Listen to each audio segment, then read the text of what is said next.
चलिए, so today's topic is sub query, correlated query and top N analysis. ठीक है, इससे पहले हम लोगों ने ज्वाइन पढ़ लिया था। ठीक है, आज का टॉपिक है सब queries, types of sub query, जिसमें single row and multi row sub query पढ़ेंगे, फिर कोलेटेड क्वेरी पढ़ेंगे, फिर डिफरेंट इन सब क्वेरी, कोलेटेड क्वेरी पढ़ेंगे कि दोनों में क्या डिफरेंस है। फिर दो ऑपरेटर्स पढ़ेंगे जिनका नाम है एग्जिस्ट एंड नॉट एग्जिस्ट, जिसको हम semi join, anti join theory में पढ़ते हैं। और उसके बाद एक कंटेंट बियॉन्ड सिलेबस टॉपिक है टॉप एन एनालिसिस। ठीक है, ये आपके डीवीएस लैब में नहीं है। ठीक है, आपके इस यूनिवर्सिटी सिलेबस में ये नहीं है, लेकिन इससे रिलेटेड इंटरव्यूज में क्वेश्चन पूछते हैं तो वो हम पढ़ेंगे। क्लियर है? तो स्टार्ट करते हैं। Run SQL command line.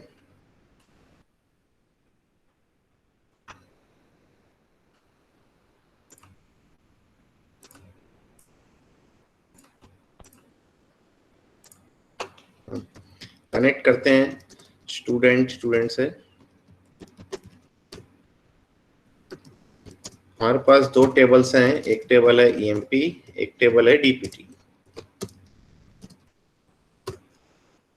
Clear है? तो दो टेबल है, एक एम्प्लॉय की टेबल है जिसमें सारे एम्प्लॉय रिकॉर्ड्स हैं, और एक हमारे पास जो है वो डिपार्टमेंट की टेबल है जिसमें सारे के सारे डिपार्टमेंट के रिकॉर्ड्स हैं। क्लियर है? तो एक एम्प्लॉय की टेबल है जिसमें एम्प्लॉय रिकॉर्ड्स हैं, एक डिपार्टमेंट टेबल है जिसमें सारे डिपार्टमेंट के रिकॉर्ड्स हैं। क्लियर है? अब हमको अगर चाहिए कि display the names of employees along with their department names, ठीक है, तो हम क्या कर रहे थे, हम लिख रहे थे select E name comma D name from EMP natural join DPT. Simple था एकदम। ठीक है, तो इससे मुझे क्या मिल रहा था कि कौन सा एम्प्लॉय कौन सा डिपार्टमेंट में काम कर रहा है। ठीक है, अब अगर मुझे चाहिए कि display the names of employee whose department is sales और who are working in sales department. ठीक है, तो इस केस में मुझे क्या है, क्वेरी में मुझे डी नेम नहीं मांग रहा है, तो मैं यहाँ से डी नेम हटा देता हूँ और यहाँ पे मैं क्या करूंगा, वेयर क्लॉज लगाऊंगा, और वेयर क्लॉज लगा के क्या लिखूंगा, मैं लिखूंगा D name is equal to sales. Sir spool on कर दीजिए। अच्छा, स्पूल ऑन कर दूं।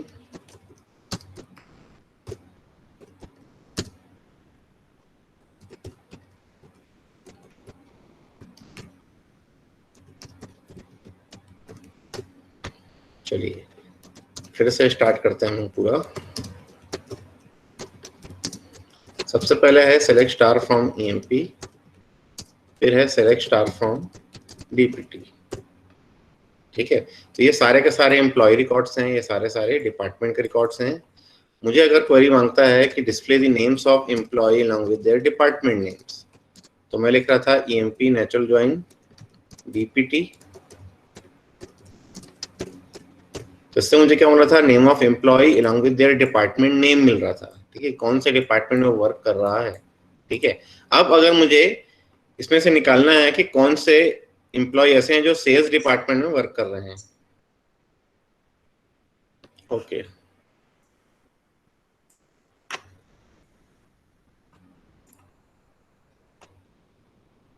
चलिए आवाज आ रही है अब।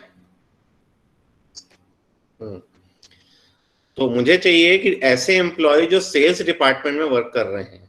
ठीक है, तो मुझे क्या करना पड़ेगा, इजी क्वेरी में क्या करना पड़ेगा, चेंज करना पड़ेगा। चेंज करके मैं क्या करूंगा, पहले तो मुझे सिर्फ और सिर्फ नेम ऑफ एम्प्लॉय चाहिए। ठीक है, यहां मैं लगाऊंगा where clause, where D name that is equal to sales. तो ये क्या हो जाएगा, मुझे सेल्स डिपार्टमेंट के जितने भी एम्प्लॉय हैं, यहाँ मुझे देखेंगे 1 2 3 4 5 6। ठीक है, एलन से लेकर जेम्स तक का रिकॉर्ड मुझे मिल रहे हैं यहाँ पर। ठीक है, तो अब अगर मुझे डेटा चाहिए दो टेबल से, ठीक है, data is required from more than 2 tables, तो मुझे ज्वाइन ही करना पड़ेगा। ये ज्वाइन हम पहले ही पढ़ चुके हैं कि ज्वाइन की जरूरत कब पड़ती है। ठीक है, ज्वाइन की जरूरत कब पड़ती है, when data is required from more than 1 table. तब मैं क्या करूंगा, उन टेबल्स को क्या करूंगा, ज्वाइन करूंगा, ज्वाइन करके मैं क्या करूंगा, डेटा जनरेट करूंगा। ठीक है, फॉर एग्जांपल मुझे एम्प्लॉय नेम चाहिए, ये ईएमपी से मिलेगा, डिपार्टमेंट नेम चाहिए, ये मुझे डीपीटी से मिलेगा। ठीक है, तो इसको लिए मुझे ज्वाइन करना ही पड़ेगा। ठीक है, लेकिन अगर मुझे सिर्फ और सिर्फ नेम ऑफ एम्प्लॉय चाहिए और जो कंडीशन है वो दूसरे टेबल की है कि D name is equal to sales, ठीक है, तो मैं चाहूं तो इसको ज्वाइन से ही बना सकता हूं, जैसे मैंने अभी लिखा है ज्वाइन का query, select E name from EMP natural join DPT where D name is equal to sales. मैं इसको चाहूं तो इक्विक ज्वाइन से ही बना सकता हूं, select E name from emp join dpt on emp.dpt number that is equals to dpt.dpt number where dname is equals to sales। तो भी सेम आउटपुट आ रहा है। मैं चाहूं तो ओल्ड सिंटैक्स भी यूज कर सकता हूं। ठीक है, so old syntax is select ename from emp dpt, instead of on हम यहाँ लिखेंगे वेयर, और अब यहाँ पे जो ये वाला वेयर है इसकी जगह हम क्या लिखेंगे एंड। मतलब हमारे पास दो कंडीशन है। पहली कंडीशन है कि ईएमपी का डीपीटी नंबर और डीपीटी का डीपीटी नंबर सेम होना चाहिए, और उसके बाद डीनेम जो है वो सेल्स होना चाहिए। तो ये सारे केसेस में आउटपुट जो है हमारे सेम आ रहे हैं। क्लियर है? अब डेटा क्योंकि एक ही टेबल से आ रहा है तो मैं चाहूं तो इस सेम क्वेरी को मैं सब क्वेरी से भी बना सकता हूं। क्लियर है? तो सब क्वेरी क्या होती है उसके लिए पहले हम पढ़ते हैं नेस्टेड क्वेरीज। ठीक है, what is nested query? Nested queries are the queries which is inside an another query. ये a query inside another query is known as nested queries. तो एक क्वेरी जो रहती है उसको हम बोलते हैं आउटर क्वेरी, और एक क्वेरी जो रहती है उसको हम बोलते हैं इनर क्वेरी। ठीक है, नेस्टेड क्वेरी मींस एक क्वेरी को मैं दूसरे क्वेरी में क्या कर रहा हूँ, नेस्टिंग कर रहा हूँ। ठीक है, एक आउटर क्वेरी है और एक इनर क्वेरी है, तो इनर क्वेरी को मैं क्या कर दिया, आउटर क्वेरी के अंदर मैंने नेस्ट कर दिया है। क्लियर? ये जो नेस्टेड क्वेरीज है ये दो टाइप की होती है, एक होती है सब क्वेरीज, एक होती है कोरिलेटेड क्वेरीज। क्लियर? सब क्वेरीज एंड कोरिलेटेड क्वेरीज। और सब क्वेरी में भी ये क्या होती है, दो टाइप की होती हैं। फर्स्ट होता है single row sub query, second one is multi-row subquery।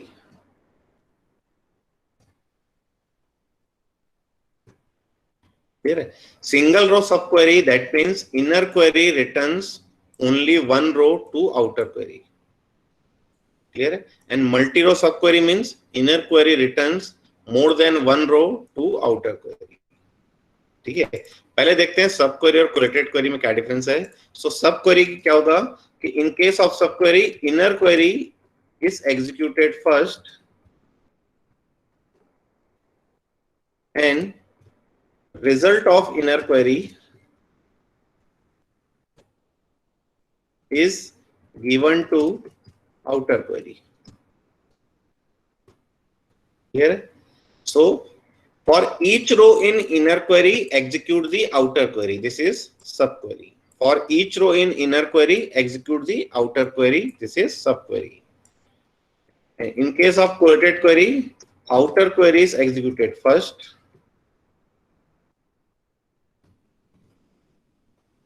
and result of outer query is given to inner query। Clear है? मतलब दोनों एक दूसरे के ऑपोजिट है। ऑपोजिट मतलब अगर इनर क्वेरी पहले एग्जीक्यूट हो रही है उसका रिजल्ट आउटर क्वेरी को जा रहा है तो उसको बोलेंगे हम सब क्वेरी। और कोरिलेटेड क्वेरी में क्या होगा कि पहले आउटर क्वेरी एग्जीक्यूट होगी, result of outer query is given to inner query. Clear है? So for each row in inner query execute the outer query, this is sub query, and for each row in outer query execute the inner query, this is your correlated query. Clear है? अब single row sub query मैं use कर रहा हूं तो मेरे पास कुछ operators हैं जो हम यूज कर सकते हैं। ठीक है, ऑपरेटर्स में है इक्वालिटी के लिए हम इक्वल टू यूज करेंगे, नॉन इक्वालिटी के लिए नॉट इक्वल टू, और less than, greater than, less than equal to, greater than equals to, जैसा हम कंडीशन ऑपरेटर्स यूज करते थे क्वेरीज में वैसे ही यूज होंगे, ठीक है। In case of multi row sub query मैं जो ऑपरेटर्स यूज करूंगा आप, तो वो ऑपरेटर्स क्या होंगे? अगर मुझे इक्वालिटी यूज करना है तो मैं लिखूंगा इन,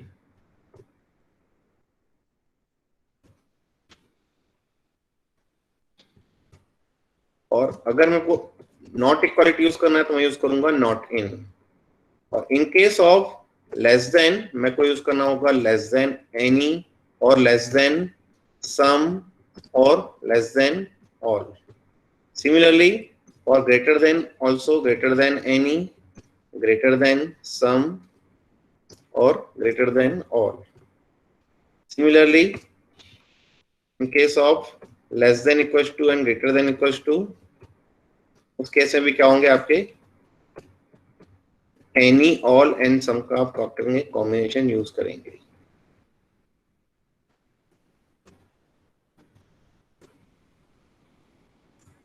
ठीक है, तो ये सब ऑपरेटर्स हैं हमारे पास मल्टी रो सब क्वेरी के लिए, ठीक है। अब इनको वन बाय वन देखते हैं कि हम कैसे एग्जीक्यूट करेंगे। तो मुझे क्या चाहिए था? मुझे चाहिए था display the names of employees. मुझे चाहिए एम्प्लॉय के नेम चाहिए जो सेल्स डिपार्टमेंट में वर्क कर रहे हैं, ठीक है। तो मैं क्या कर रहा हूं, मैं पहले निकाल रहा हूं सेल्स डिपार्टमेंट का डिपार्टमेंट नंबर क्या है। तो सेल्स डिपार्टमेंट का डिपार्टमेंट नंबर है 30, ठीक है। ये कैसे निकालूंगा मैं लिखूंगा select DPT number from DPT where D name that is equal to sales.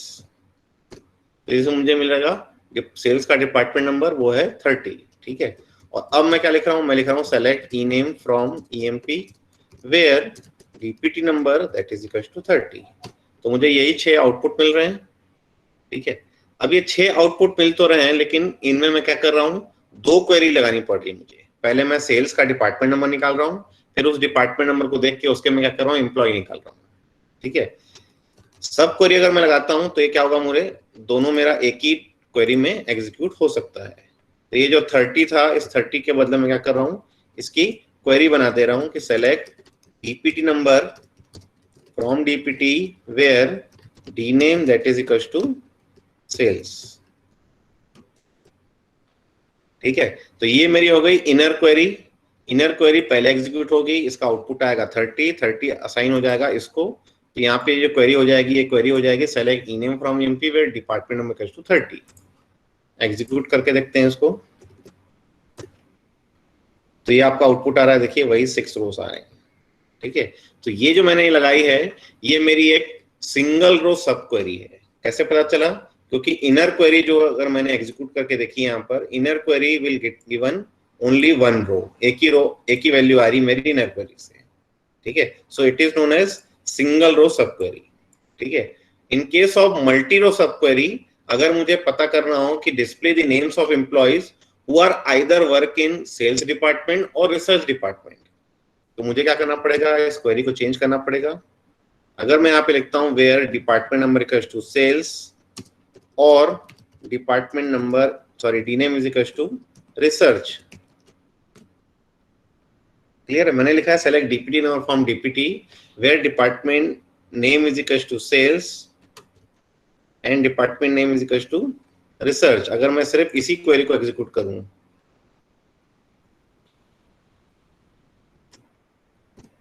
तो मुझे 2 डिपार्टमेंट मिल रहे हैं, एक मिल रहा है 20, एक मिल रहा है 30, क्लियर है। अगर मैं सिर्फ और सिर्फ ये क्वेरी जो इनर क्वेरी थी उसको एग्जीक्यूट किया तो मुझे 2 रोज मिल रही हैं, एक मिल रहा है 20, एक मिल रहा है 30, ठीक है।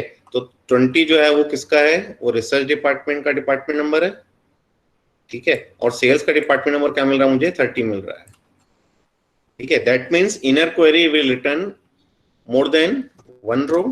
तो अगर मैं क्वेरी लिखूं select E name from EMP where DPT number that is equal to, और इसको मैं लगा दूं इनर क्वेरी में, क्लियर है। तो इसमें एरर आएगा, एरर आ रहा है single row sub query returns more than 1 रो। क्यों आ रहा है? क्योंकि मैं यहाँ पे लगा रहा हूँ इक्वालिटी कंडीशन, और इक्वालिटी कंडीशन के लिए मुझे एक ही वैल्यू चाहिए, ठीक है। अगर मुझे इसको चेंज करना है तो उसको मुझे क्या करना पड़ेगा, मुझे यहाँ पे लिखना पड़ेगा इंस्टेड ऑफ इक्वालिटी, मुझे यहाँ पे लगाना पड़ेगा इन, So query is select ename from emp where dpt number in करके set of values हम दे रहे हैं, ठीक है। तो ये in वैसे ही वर्क कर रहा है जैसे in हमने पहले पढ़ा था। हमने क्या पढ़ा था कि एक से ज्यादा वैल्यू अगर हमें सर्च करनी है तो या तो मैं लिखूं dname is equal to sales या dname is equal to research, या तो उसकी जगह मैं क्या करूं, मैं यहाँ पे लगा दूं in और in करके मैं सेट ऑफ वैल्यूज दे दूं। तो वही सेट ऑफ वैल्यूज को क्या कर रहा है, वही इन ऑपरेटर को ये सब क्वेरी में भी हम क्या कर रहे हैं, यूज कर रहे हैं। क्लियर? तो वही सेट ऑफ वैल्यूज मिल रही हैं, वही 11 डिपार्टमेंट्स मिल रहे हैं, वही 11 एम्प्लॉइज मिल रहे हैं जो डिपार्टमेंट 20 और 30 में काम कर रहे हैं। तो डिपार्टमेंट 20 में 5 लोग काम कर रहे हैं, डिपार्टमेंट 30 में 6 लोग काम कर रहे हैं, तो 5 6 टोटल 11 रिकॉर्ड्स यहाँ पर आ रहे हैं। क्लियर है? So this is your multi row sub query, ठीक है। तो सिंगल रो सब क्वेरी में अगर मुझे इक्वालिटी लगाना है तो मैं लगाऊंगा equal to, multi row sub query में इक्वालिटी लगाना है तो मैं लगाऊंगा इन, ठीक है। और अदर देन इक्वालिटी लगाना है तो मैं यहाँ पे क्या करूंगा, यहाँ लिखूंगा मैं not in. Not in means sales और रिसर्च छोड़ के बाकी डिपार्टमेंट का मुझे क्या करना है, डिस्प्ले करना है। तो एक ही डिपार्टमेंट बचता है जो डिपार्टमेंट 10 है। तो डिपार्टमेंट 10 जो है वो क्या है, अकाउंटिंग डिपार्टमेंट है। तो अकाउंटिंग डिपार्टमेंट के मुझे यहाँ पे क्या कर रहा है, वैल्यूज दिखा रहा है, क्योंकि डिपार्टमेंट 40 में तो एक भी एम्प्लॉय नहीं है। तो 20 और 30 को छोड़ दिया तो डिपार्टमेंट 10 के 3 एम्प्लॉय मुझे क्या कर रहे हैं, मिल रहे हैं। क्लियर है? अब इस क्वेरी को मैं ऐसा भी लिख सकता हूं क्या, यहाँ पे मैं लगा दूं इन और यहाँ पे लगा दूं नॉट इन, चलेगा? तब भी आउटपुट सेम आएगा। प्लस अब इस क्वेरी में मैं यहाँ पर इक्वल टू भी लगा सकता हूं, क्योंकि ये मेरी सिंगल रो सब क्वेरी है। नहीं, ये अभी भी मल्टी रो सब क्वेरी है। क्यों? क्योंकि अंदर जो मैंने यहाँ लिखा है select DPT number from DPT where dname not in sales and research, तो सेल्स और रिसर्च छोड़ के बाकी 2 डिपार्टमेंट के डिपार्टमेंट नंबर को क्या कर रहा है, ये निकाल रहा है।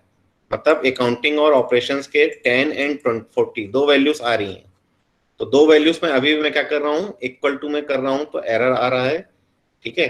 क्यों? क्योंकि single row query sub query returns more than one row. ये जो सिंगल रो सब क्वेरी है ये एक से ज्यादा वैल्यू रिटर्न कर रही है। तो मुझे अभी भी यहाँ पे क्या लगाना पड़ेगा, इन ऑपरेटर यूज करना पड़ेगा। क्लियर है? प्लस अगर मैं एक ही डिपार्टमेंट को यहाँ पे लूं, फॉर एग्जाम्पल मैं यहाँ पे सिर्फ सेल्स ले सकता हूं, तो मैं ऐसे भी क्वेरी ले सकता हूं इन सेल्स, या फिर मैं इक्वल टू सेल्स लिखूं, दोनों मेरा क्या है, सेम है, ठीक है। मैं इन लिखूं या इक्वल टू लिखूं, दोनों सेम है। हाँ, डाउट है किसी को? ऐसा वो गलती से हो गया।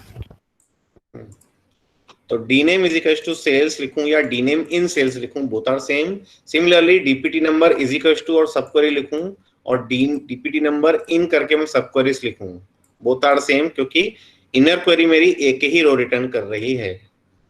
क्लियर है? So best way to write a sub query is to use in all the cases, ठीक है। In all the cases means अब अगर वो एक वैल्यू रिटर्न कर रहा है तो भी क्वेरी चल जाएगी, इनर क्वेरी एक से ज्यादा वैल्यू रिटर्न कर रही तो भी चल जाएगी, ठीक है। तो सेफेस्ट क्वेरी जो है वो है इन, ठीक है। आप बेटर है कि आप इन यूज करें, इक्वल टू आप क्या करें, यूज ना करें, ठीक है। क्योंकि एक वैल्यू आएगी तो भी वो इन काम कर जाएगा, मल्टी वैल्यू आ रही तो भी वो इन काम कर जाएगा। क्लियर है? So this is all about sub query, जिसमें हमने अभी अपने क्या देखा है, equal to and not equal to देखा है। तो नॉट इक्वल टू के लिए हाँ सर ये इन हमेशा पूरी वैल्यूज दिखाएगा ना, डिस्टिंक्ट नहीं दिखाएगा? मतलब डिस्टिंक्ट वैल्यू क्या बोल रहे हैं, पूरी डिस्टिंक्ट वैल्यूज दिखाएगा ना? मतलब सर मतलब एक हाँ डिपार्टमेंट को प्रिंट कराना है तो सारे नंबर्स दिखाएगा ना? हाँ, सारी वैल्यूज ही दिखाएगा ना। फॉर एग्जाम्पल अगर मैं यहाँ पे जॉब लिखूं, ठीक है, तो सेल्स डिपार्टमेंट में कौन कौन से जॉब्स हैं वो निकाल रहा हूँ। तो यहाँ पे देखिए सेल्समैन 2 बार 3 बार 4 बार आ रहे हैं, ये डिस्टिंग नहीं करेगा ये। क्लियर है? यही पूछ रहे थे ना? Yes sir, yes sir. चलिए वापस आ जाते हैं अपनी क्वेरी में, वापस इसको कर देते हैं हम ई नेम, और यहाँ पे मैं अब इक्वल टू भी यूज कर सकता था, तो ये सेल्स डिपार्टमेंट का वैल्यू दिखा ही रहा है। मैं चाहूँ तो इन भी यूज कर सकता था। यहाँ पे अगर मैं नॉट इक्वल टू लिखूंगा तो सेल्स छोड़ के बाकी डिपार्टमेंट के एम्प्लॉयज क्या करेगा, शो करेगा। तो सेल्स छोड़ के मतलब 10 एंड 20 में 5 एम्प्लॉय थे, 10 में 3 एम्प्लॉय थे, तो 5 3 8 एम्प्लॉयज को क्या कर रहा है, शो कर रहा है। क्लियर है? तो ये हो गया इक्वालिटी एंड नॉन इक्वालिटी। अब अगर मुझे चाहिए कि सेल्स डिपार्टमेंट का जो डिपार्टमेंट नंबर है उस डिपार्टमेंट से लेस देन वाले डिपार्टमेंट का मुझे शो करना है, तो मैं क्या करूंगा, ऐसे लिखूंगा क्वेरी, क्योंकि ये सिंगल रो सब क्वेरी है। इनर क्वेरी जो है वो एक ही रो रिटर्न कर रही है, वो जो रो है वो क्या है, 30 है। ठीक है, सेल्स का जो डिपार्टमेंट नंबर था वो 30 था, तो 30 से लेस मतलब 10 एंड 20 का क्या कर रहा है, ये डिस्प्ले कर रहा है। क्लियर? अगर मैं ग्रेटर देन निकालूं तो यहाँ पे ग्रेटर लिखना पड़ेगा, एक भी एम्प्लॉय नहीं है। क्यों? क्योंकि सेल्स का डिपार्टमेंट नंबर 30 है, 30 से ग्रेटर डिपार्टमेंट 40 है, 40 में एक भी एम्प्लॉय नहीं है। क्लियर? तो ये मैं equal to, less than equal to, greater than equal to मैं सब यूज कर सकता हूँ। अब greater than equal to use कर रहा हूँ तो 30 एंड 40 दोनों का दिखाएगा, तो सिर्फ 30 का ही दिखा रहा है क्योंकि 40 में कोई भी एम्प्लॉय नहीं है। सिमिलरली अगर मैं यहाँ पर लेस देन इक्वल टू लगा रहा हूं, तो लेस देन इक्वल्स टू, तो 10 20 एंड 30 सारे एम्प्लॉयज को क्या कर रहा है, वो डिस्प्ले कर रहा है कि 40 में कोई भी एम्प्लॉय नहीं है। तो this is sub query based on single row. अब मैं इसको करता हूं मल्टी रो। अगर मैं यहाँ पे लिखूं कॉमा रिसर्च, तो अभी एक से ज्यादा वैल्यू रिटर्न कर रहा है। अब मैं सपोज इन दोनों से लेस डिपार्टमेंट के एम्प्लॉयज को क्या कर रहा हूं, मैं डिस्प्ले करने की कोशिश कर रहा हूं। तो सेल्स का जो डिपार्टमेंट नंबर है वो है 30, रिसर्च का जो डिपार्टमेंट नंबर है वो है 20। तो 10 एंड 20 दोनों से जो छोटा है उसको मुझे क्या करना है, निकालना है। ये क्वेरी मेरी गलत हो गई। क्यों? क्योंकि again it returns an error, single row sub query returns more than one row. तो अगर मुझे इसको ठीक करना है तो मुझे यहाँ पे लिखना पड़ेगा लेस देन एनी। ठीक है, तो less than any means less then any of this to values, और टू वैल्यूज क्या हैं, 20 एंड 30। तो ये क्या दिखाएगा, ये दिखाएगा 10 प्लस 20। क्यों? क्योंकि लेस देन मैंने लिखा है लेस देन एनी, और एनी करके मैंने क्या किया, अंदर दो वैल्यू दे दिए 10 एंड 20। ठीक है, तो अब मेरे पास जो रिकॉर्ड्स हैं वो हैं 10 20 30 40। 40 का एक भी रिकॉर्ड नहीं है मेरे पास, तो मेरे पास 10 20 एंड 30 के हैं। तो अगर मैं चेक करूं कि 10 is less then any of this values, तो एनी ऑफ दिस वैल्यूज के लिए 10 जो है वो 20 से लेस है, तो 10 के एम्प्लॉयज डिस्प्ले करना चाहिए। 20 is less then any of this values, तो वो क्या हो गया है कि गलत हो गया है। ठीक है, अभी जो है सेल्स में क्या है, सेल्स का डिपार्टमेंट नंबर है वो 30 है, रिसर्च का डिपार्टमेंट नंबर है वो 20 है, तो यहाँ पे ये 30 है। ठीक है, so 10 is less than 30, condition is true, तो 10 के एम्प्लॉय डिस्प्ले कर रहा है। 20 is less than 20, condition false, but 20 is less than 30, condition is true, so 20 के भी डिस्प्ले करेगा। जब 30 की बारी आएगी तो 30 is less than 30, 30 is less than 20, दोनों में क्या हो रहा है, वो फॉल्स हो जा रहा है, मतलब ये मेरा डिस्प्ले नहीं करेगा। तो यहाँ पर जो एम्प्लॉयज डिस्प्ले कर रहे हैं ये 10 एंड 20 के डिस्प्ले कर रहा है। क्लियर है? क्योंकि मैंने यहाँ पे लिखा है less then any of this to values, और वैल्यूज जो है वो क्या है, 30 एंड 20। क्लियर है? अब इंस्टेड ऑफ एनी मैं चाहूं तो यहाँ पर सम भी लिख सकता हूं, दोनों जो है एग्जैक्टली सेम वर्क करेंगे। ठीक है, अब ओरेकल में आपको दो फैसिलिटी दिया है कि आप क्या है, लेस देन एनी भी यूज कर सकते हैं, लेस देन सम भी यूज कर सकते हैं। ठीक है, तो ये जो एनी है ये सिर्फ और सिर्फ ओरेकल में काम करेगा ना, बाकी जगह आपको लेस देन सम ही लिखना पड़ेगा। फॉर एग्जांपल MySQL, ओरेकल, बाकी जगह आपको लगाना है तो आप लेस देन सम यूज कर सकते हैं। ठीक है, तो अदर डीएमएस में अगर आप करते हैं, हाँ किसी कोई डाउट है? 20 वाला क्यों दिखाया? 20 तो इक्वल हो गया ना। 20 इक्वल हो गया ना, तो मैंने बताया ना अभी कि हमने यहाँ पे क्या लिखा है कि लेस देन सम और 30, 20। अब जो रोज हैं, रोज जो है वो 10 की है, 20 की है और 30 की है। तो जो रो में डिपार्टमेंट नंबर 10 है, 10 is less than some of this values, some of value और एनी ऑफ दिस वैल्यूज। तो 10 दोनों से छोटा है तो इसकी डिस्प्ले करेगा। 20 इज लेस देन, 20 तो फॉल्स हो रहा है, लेकिन 20 इज लेस देन 30 ये मेरा ट्रू हो जा रहा है, तो 20 का भी डिस्प्ले करेगा। तो 10 एंड 20 दोनों डिस्प्ले करेगा। Okay sir. क्लियर है? क्योंकि मैं लगा रहा हूं एनी या फिर सम। अब आप चाहते हैं कि 30 और 20 दोनों से छोटा दिखाए, तो आपको लिखना पड़ेगा लेस देन ऑल। ठीक है, less than all means less than all of these values, less than all of these values, and values are 20 and 30।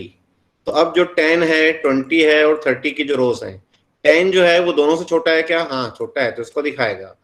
20 जो है वो 20 से छोटा है क्या? नहीं। 30 से छोटा है वाले, लेकिन 20 से छोटा है क्या? नहीं है, तो ये डिस्प्ले नहीं करेगा। 30 न 30 से छोटा है न 20 से छोटा है, दोनों में नहीं है, तो सिर्फ और सिर्फ क्या करेगा? 10 का ही डिस्प्ले करेगा। क्लियर है? तो इसलिए आपको मल्टी रो सब क्वेरी में जो है आपको दो ऑपरेटर्स याद रखने पड़ेंगे, एक तो एनी या फिर सम, दोनों एक ही हैं, एक ही तरह वर्क करते हैं, या फिर हमें लिखना है less than all. All means all of the values, any means any of the values. Clear है? और अगर सिंगल रो सब क्वेरी है, मान के चलते हैं कि एक ही रो रिटर्न कर रही है इनर क्वेरी, है ना, यहाँ पे instead of sales comma research ये सिर्फ सेल्स लिख रहा हूं मैं, तो मैं लेस देन ऑल लिखूं या फिर मैं लेस देन एनी लिखूं, दोनों में सेम आउटपुट आएगा, या फिर मैं सिर्फ और सिर्फ लेस देन लिखूं तो भी मेरा जो है वो सेम आउटपुट आएगा। क्लियर है? क्योंकि एक ही वैल्यू है, एक ही वैल्यू है, तो एनी भी वही वर्क करेगा, ऑल भी वही वर्क करेगा। अगर दोनों को नहीं लिख रहा हूं तो भी वो वही वर्क करेगा, क्योंकि एक ही वैल्यू रिटर्न कर रही है।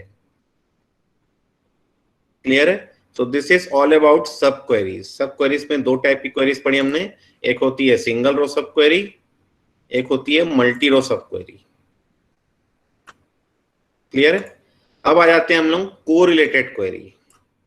ठीक है, तो कोरिलेटेड क्वेरी क्या होती है? So correlated query is in which outer query is executed first and the result of outer query is given to inner query। Clear है? तो वापस आ जाते हैं अपने एग्जांपल में। दो टेबल है हमारे पास, एक है हमारे पास डीपीटी टेबल, एक है मेरे पास ईएमपी टेबल। ठीक है, मुझे चाहिए display the names of employees, select E name from EMP, E where, और वेयर करके मैं लिख रहा हूं E dot DPT number in, और इन करके मैं क्या लिख रहा हूं? Select DPT number from DPT where dpt number that is equals to e dot dpt number। तो ये आपको दिखा रहा है। अच्छा, एक कंडीशन और डालनी पड़ेगी इसी में, ये वेयर को यहाँ नीचे ले आते हैं, यहाँ से फ्रॉम को नीचे ले आते हैं। मुझे चाहिए था D name is equals to sales, सिर्फ और सिर्फ सेल्स डिपार्टमेंट के ही मुझे क्या चाहिए थे? एम्प्लॉइज डिस्प्ले करने थे। तो ये मेरी हो गई कोरिलेटेड क्वेरी। अब ये कोरिलेटेड क्वेरी पहचानते कैसे हैं? ठीक है, तो इन केस ऑफ कोरिलेटेड क्वेरी आपको एक कोरिलेशन वेरिएबल मिलेगा, जिसको मैं क्या कर रहा हूं? अंदर यूज करूंगा। ठीक है, एक कोरिलेशन वेरिएबल है मेरे पास, जिसको मैं क्या कर रहा हूं? अंदर यूज कर रहा हूं अपनी क्वेरी में। ठीक है, तो इसी से आप पहचानेंगे कि ये मेरी क्या है? ये मेरी कोरिलेटेड क्वेरी है। ठीक है, और कोरिलेटेड क्वेरी भी दो टाइप की होती है, एक होती है सिंगल रो और एक होती है मल्टी रो। ठीक है, तो single row means single row return करेगी और multi row means multi row return करेगी। ठीक है, तो अब यहां पर क्या हो रहा है कि मैं जो एग्जीक्यूट कर रहा हूं, कोरिलेटेड क्वेरी एग्जीक्यूट कर रहा हूं, तो पहले आउटर क्वेरी एग्जीक्यूट होगी। ठीक है, और आउटर क्वेरी की एक रो अंदर जाएगी और उस रो का डिपार्टमेंट नंबर जाएगा अंदर, वो इसके चारों वैल्यूज से क्या करेगा? मैच करेगा। ठीक है, मतलब अगर मैं आपको यहां दिखाऊं, ये हो गई आपकी सेलेक्ट स्टार फ्रॉम ईएमपी, ये हो गई आपकी सेलेक्ट स्टार फ्रॉम डीपीटी, और उसके बाद देखते हैं जब हमने लिखा select E name from EMP E, तो मेरे पास ये 14 रिकॉर्ड्स मुझे मिले, ठीक है। उसके बाद मैं पहले रिकॉर्ड को क्या कर रहा हूँ, अंदर ले जा रहा हूँ, ठीक है। कहाँ, क्वेरी के अंदर ले जा रहा हूँ। तो क्वेरी के अंदर ले जा रहा हूँ पहला रिकॉर्ड। तो उस रिकॉर्ड में क्या हो रहा है कि जो डिपार्टमेंट नंबर है वो क्या है, 20। इस 20 को मैं क्या कर रहा हूँ, डीपीटी के चारों डिपार्टमेंट नंबर से क्या कर रहा हूँ, मैच कर रहा हूँ। तो 20 मैच किया। फिर उसके बाद मैं एक और कंडीशन दे रहा हूँ कि डी नेम जो है वो सेल्स होना चाहिए। तो डी नेम अभी रिसर्च है, मतलब इस स्मिथ को डिस्प्ले नहीं करेगा। फिर मैं ले जा रहा हूँ एलन वाली रो अंदर। तो एलन वाली रो का जो डिपार्टमेंट नंबर है वो है 30। फिर 30 मैच किया। 30 मैच के बाद department name is to sales match होना चाहिए। अब ये सेल्स मैच हो रहा है, तो अब क्या हो रहा है कि इसका मैं क्या रिटर्न कर रहा हूँ, मैं इसका डिपार्टमेंट नंबर रिटर्न कर रहा हूँ। फिर उस डिपार्टमेंट को उस डिपार्टमेंट से मैच कर रहा हूँ, और तब जाके वो क्या हो रही है, मेरी रो डिस्प्ले हो रही है एलन। क्लियर है। So for each row in outer query execute the inner query. तो इनर क्वेरी में हमने क्या लिखा है, इनर क्वेरी में देखिए हमने लिखा है select DPT number from DPT, ठीक है। इनर क्वेरी में सिर्फ और सिर्फ डीपीटी नंबर को मैंने लिया है, और डीपीटी के जो डीपीटी नंबर कॉलम है, ये जो यहाँ पे मैंने डीपीटी नंबर लिखा है, ये डीपीटी नंबर कॉलम किसका आ रहा है, ये डीपीटी नंबर कॉलम इस डीपीटी का आ रहा है, ठीक है। इस डीपीटी टेबल से डीपीटी नंबर लिया है मैंने। मैं चाहूं तो अंदर इसको भी डी करके और डी डॉट डीपीटी नंबर कर सकता हूं, लेकिन अंदर मैं डीपीटी नंबर लिख रहा हूं, मतलब वो इसी टेबल का डीपीटी नंबर है। इस पर्टिकुलर ईएमपी टेबल के डीपीटी नंबर को अंदर लेना है, तो मेरे को ई डॉट डीपीटी नंबर लिखना पड़ेगा। या तो मैं क्या करूं, इस क्वेरी को चेंज करके मैं लिख दूं कुछ इस तरह, select E name from EMP, E लिख रहा था मैं, और फिर मैं लिख रहा था वेयर डीपीटी नंबर इन, और इन करके मैं लिख रहा हूं select DPT number from DPT where DPT number that is equals to e dot dpt number and d name is equals to sales। Clear.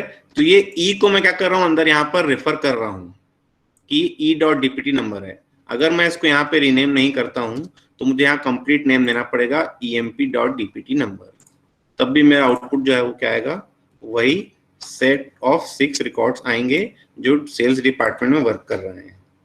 Clear है। So this is N correlated query. अब correlated query पहचानने के लिए हमें क्या करना पड़ेगा, हमें ये देखना पड़ेगा कि किसी पर्टिकुलर आउटर टेबल को मैं अंदर कोरिलेट कर रहा हूं कि नहीं कर रहा हूं। तो मैं ईएमपी को अंदर कोरिलेट कर रहा हूं, या तो मैं उसको directly EMP dot DPT number से कोरिलेट कर रहा हूं, या तो फिर मैं ईएमपी को रीनेम कर रहा हूं ई से, और अंदर मैं ई डॉट डीपीटी नंबर से उसको क्या कर रहा हूं, कोरिलेट कर रहा हूं, ठीक है। तो instead of executing inner query, ये क्या करेगा, पहले आउटर क्वेरी एग्जीक्यूट करेगा, और for each row in outer query execute the inner query. अब वो एक एक रो के लिए क्या करेगा, वो इनर क्वेरी को एग्जीक्यूट करेगा, और इनर क्वेरी का आउटपुट जो आएगा फिर वो हम दे रहे हैं आउटर क्वेरी। तो this is an example of combination of both, ठीक है। ये जो मैंने एग्जांपल लिया है ये दोनों का कॉम्बिनेशन है, क्योंकि मैं पहले आउटर क्वेरी एग्जीक्यूट कर रहा हूं, फिर आउटर क्वेरी का आउटपुट मैं अंदर ले रहा हूं ईएमपी डॉट डीपीटी नंबर में, फिर इसका कुछ आउटपुट आ रहा है डीपीटी नंबर को, उसको मैं वापस आउटर क्वेरी को दे रहा हूं। क्लियर है।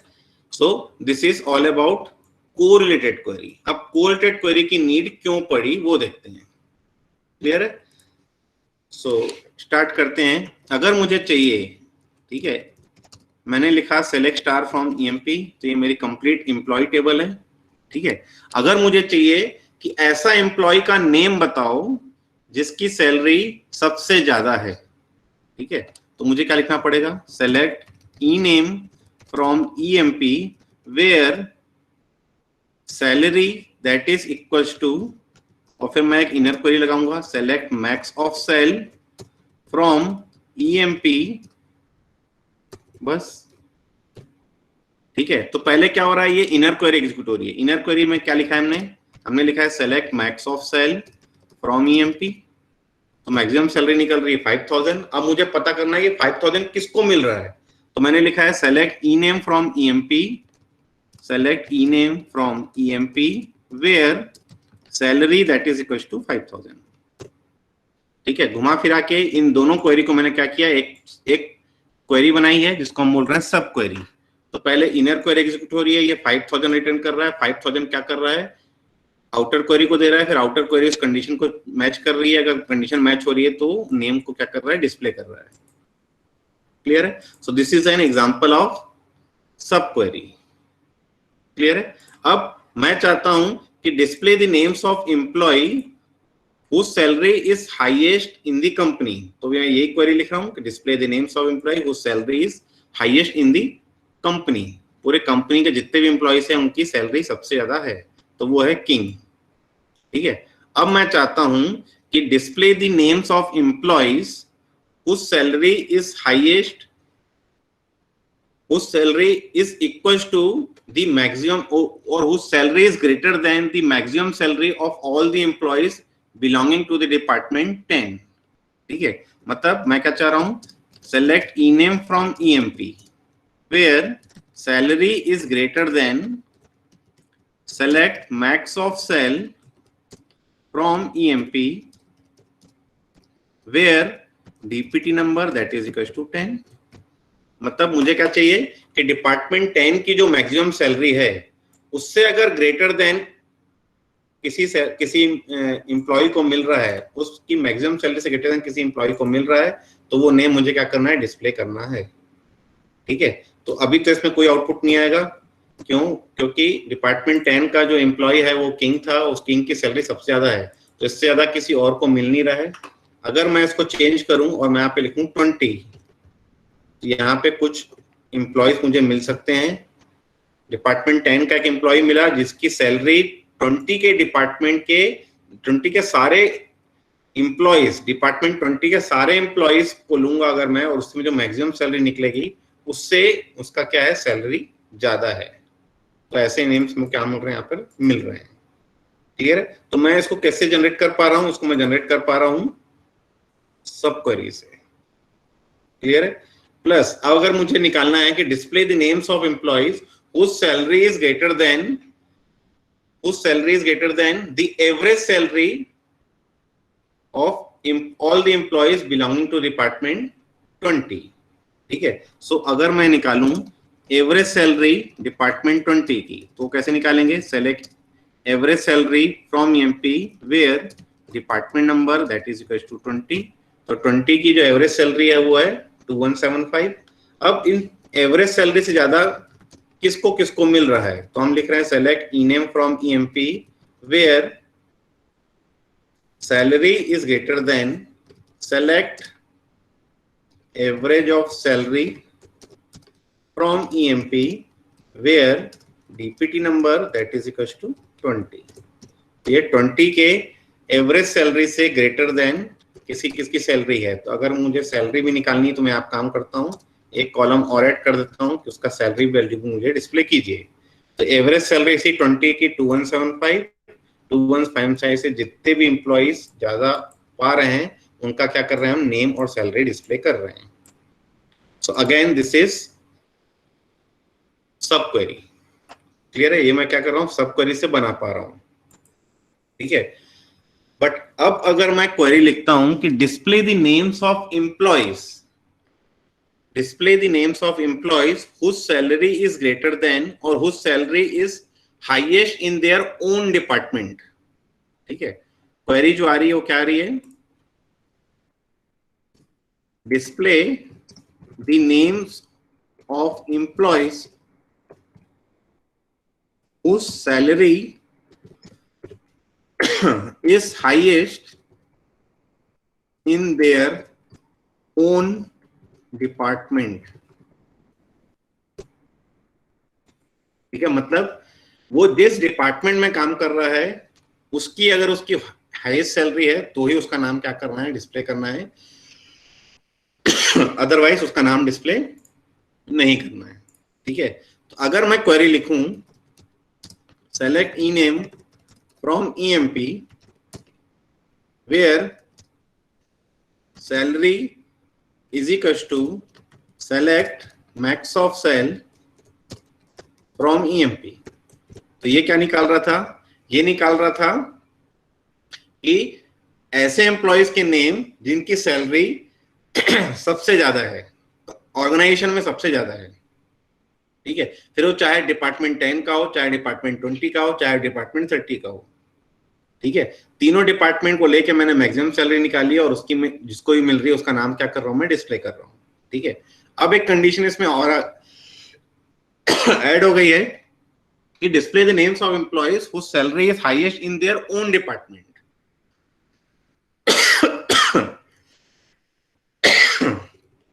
तो पहले निकालते हैं डिपार्टमेंट वाइज मैक्सिमम सैलरी। उसके लिए क्या करना पड़ेगा, हमें select DPT number comma max of salary from EMP group by DPT number. तो डिपार्टमेंट 10 की मैक्सिमम सैलरी है 5000, 20 की मैक्सिमम सैलरी है 3000 और 30 की मैक्सिमम सैलरी है 2850। क्लियर? तो 10 किस मतलब 5000 किसको मिल रहा है 10 में वो बताना है, 3000 किसको मिल रहा है 20 में वो बताना है और 30 में 2850 किसको मिल रहा है मुझे वो बताना है। क्लियर? तो इसके लिए मुझे लिखना पड़ेगा कोरिलेटेड क्वेरी। तो उसके लिए मैं क्या लिखूंगा, select E name from EMP where salary in और salary is equal to, in लगाओ या इक्वल टू लगाओ एक ही मतलब है, select max of sal from EMP. यहां तक मेरी बन रही थी ऑर्गेनाइजेशन में जो सबसे ज्यादा सैलरी है उनको, ठीक है। अब मैं क्या कर रहा हूं, इसको मैं कर रहा हूं E1 और अंदर वाले को कर रहा हूं मैं E2 और मैं अंदर लगा रहा हूं where E1 dot DPT number that is equal to E2 dot DPT number, ठीक है। तो यहाँ पे जो पहली रो आएगी, जो पहला एम्प्लॉय है उसका क्या कर रहा है, डिपार्टमेंट नंबर अंदर ले जा रहा है, उस डिपार्टमेंट नंबर को इनके डिपार्टमेंट से मैच कर रहा है और उस डिपार्टमेंट की मैक्सिमम सैलरी निकाल रहा है और वो सैलरी अगर इसको मिल रही है तो ही उसका आउटपुट क्या आएगा, यहाँ पर आएगा।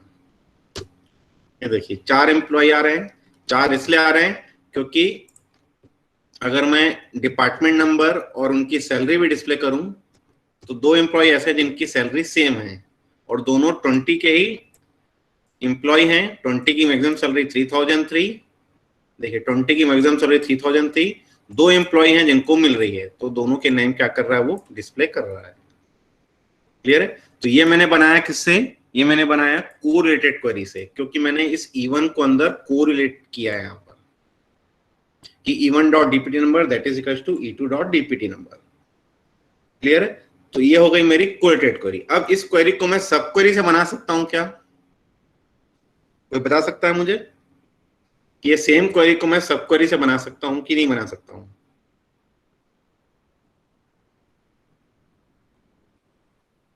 समझ में आ रहा है किसी को? आवाज आ रही है किसी को? आ रही है सर। इस क्वेरी को हम लोग सब क्वेरी से बना सकते हैं कि नहीं, ये बताइए।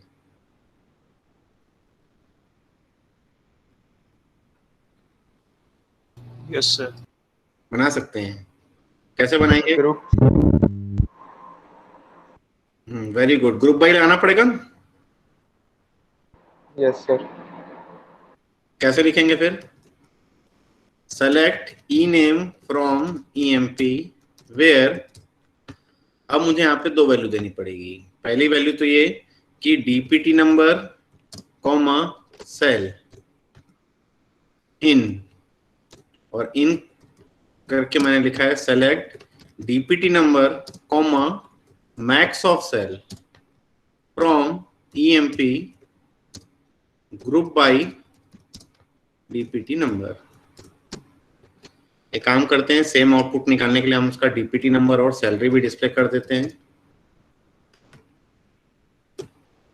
तो देखिए एग्जैक्टली सेम आउटपुट आ रहा है, बस ये है कि 4 नीचे आ गया है ना, बाकी आउटपुट देखेंगे तो वैल्यू सेट सेम है। Clear? So this is N सब क्वेरी। क्यों? क्योंकि पहले ये एग्जीक्यूट हो रहा है, ये पहले एग्जीक्यूट हो रहा है ये, तो इसका आउटपुट जो आ रहा है वो ये आ रहा है 30 20 10। फिर इस 30 20 10 को मैं क्या कर रहा हूँ, यहाँ पे मैच कर रहा हूँ। तो मैच क्या कर रहा हूँ मैं, डिपार्टमेंट को डिपार्टमेंट से मैच कर रहा हूँ, सैलरी को उनके मैक्सिमम सैलरी से मैच कर रहा हूँ। क्लियर है? डिपार्टमेंट को डिपार्टमेंट से मैच कर रहा हूँ, सैलरी को उनके मैक्सिमम सैलरी से मैच कर रहा हूँ। तो डिपार्टमेंट 10 और 10 मैच करेगा तो उसकी सैलरी डिपार्टमेंट के मैक्सिमम सैलरी से मैच करेगी, तो ही उसकी रिकॉर्ड यहाँ पे क्या हो रही है, डिस्प्ले हो रही है। ठीक है, अब इस क्वेरी को मैं चाहूं तो सब क्वेरी से ही बना सकता हूं, इस क्वेरी को मैं चाहूं तो कोरिलेटेड क्वेरी से भी बना सकता हूं। क्लियर है? लेकिन अगर मैं इस क्वेरी में चेंज करूं, ठीक है, मैं चाहूं कि मुझे ऐसे एम्प्लॉइज के नेम बताइए जिनकी सैलरी उनके डिपार्टमेंट के एवरेज सैलरी से क्या है, ग्रेटर है। तो पहले मैं आपको एवरेज सैलरी निकाल के दिखा रहा हूं। तो ये एवरेज सैलरी है उनकी। 10 की एवरेज सैलरी जो है वो 2916 है, 20 की एवरेज सैलरी 2175 है, 30 की एवरेज सैलरी 1566.6667 है। ठीक है, अब मुझे चाहिए कि display the names of employees whose salary is greater than their average salary of their own department। तो मैं लिखूंगा from select average salary from EMP where, और where करके मुझे क्या करना पड़ेगा, कोरिलेट करना पड़ेगा। तो यहाँ मैं इसको E1 कर देता हूँ, अंदर वाली क्वेरी को मैं E2 कर देता हूँ। यहाँ हो जाएगा E1 dot DPT number that is equal to E2 dot DPT number. तो ये दिखा रहा है आपको, इसमें हम ऐड कर देते हैं डिपार्टमेंट और सैलरी ताकि आउटपुट जो है हमें कुछ समझ में आए। तो डिपार्टमेंट 10 की जो एवरेज सैलरी थी वो थी 2916, तो उससे ग्रेटर जो है वो है 5000। 20 की जो एवरेज सैलरी थी वो थी 2175, तो 20 में ऐसी रोज दिखा रही हैं जो उनसे ज्यादा ही है।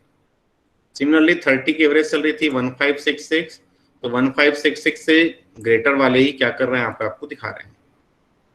तो अब इस क्वेरी को मैं क्या कर सकता हूँ, कोरिलेटेड क्वेरी से ही बना सकता हूँ। E1 डॉट DPT नंबर का शू E2 डॉट DPT नंबर करके उसकी एवरेज सैलरी निकाल के उसको ग्रेटर करके ही मैं निकाल सकता हूँ। मैं इसको सब क्वेरी से नहीं बना सकता। क्यों नहीं बना सकता? क्योंकि अगर मैं यहाँ पे लिखूं सेलेक्ट ई नेम फ्रॉम या select E name comma DPT number comma salary from EMP where, जैसे मैंने यहाँ सेट बनाया था कि DPT नंबर कॉमा सेल और मैंने इक्वल टू कर दिया था या इन लगाया था। ठीक है, यहां मुझे करना क्या है, यहां मुझे सैलरी को ग्रेटर निकालना है एवरेज सैलरी से, लेकिन डिपार्टमेंट को डिपार्टमेंट से इक्वेट करना है। देखिए यहाँ पे मैंने इक्वेट किया है, तो मैं यहाँ पर लिख ही नहीं सकता, एक साथ दो कंडीशन तो मैं लगा ही नहीं सकता। तो this query can not be done from सब क्वेरी। इसको मैं कोरिलेटेड क्वेरी से ही बना सकता हूँ, अदरवाइज ये क्वेरी मेरे से नहीं बनेगी। सर एक बार ये E1 E2 वाला बता दीजिए। E1 E2 वाला, ये E1 E2 की जगह मैं चाहूं तो इसको E कर दूं और अंदर एक को E कर दूं और इसको तो मैं हटा ही दूं।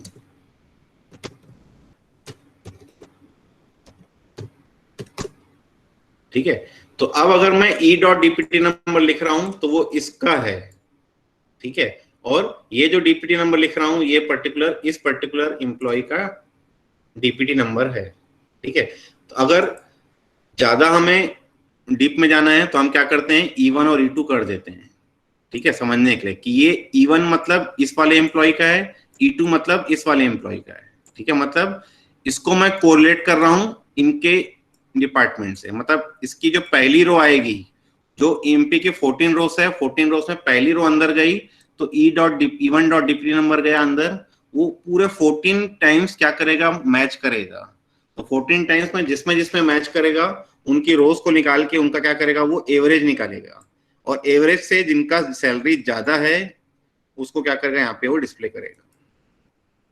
क्लियर है? तो इस E1 की रो को ही मैं अंदर डाला हूं, तो उसी डिपार्टमेंट की सैलरी वैल्यूज को क्या करेगा, उसी डिपार्टमेंट के एवरेज सैलरी से क्या करेगा, ग्रेटर है तो ही उसको डिस्प्ले करेगा, अदरवाइज उसको डिस्प्ले नहीं करेगा। क्लियर है? तो ये जो E या E1 कर रहे हैं, ये हम क्या कर रहे हैं, इसको बोलते हैं कोरिलेटेड वेरिएबल्स। ठीक है, इसको मैं E1 डॉट DPT नंबर अंदर रेफर कर रहा हूं, मतलब मैं इसको कोरिलेट कर रहा हूं बाकी सारी वैल्यूज से। ठीक है, ये है इंडिकेशन कि आप कैसे पहचानेंगे कि कौन सी सब क्वेरी है और कौन सी कोरिलेटेड क्वेरी है।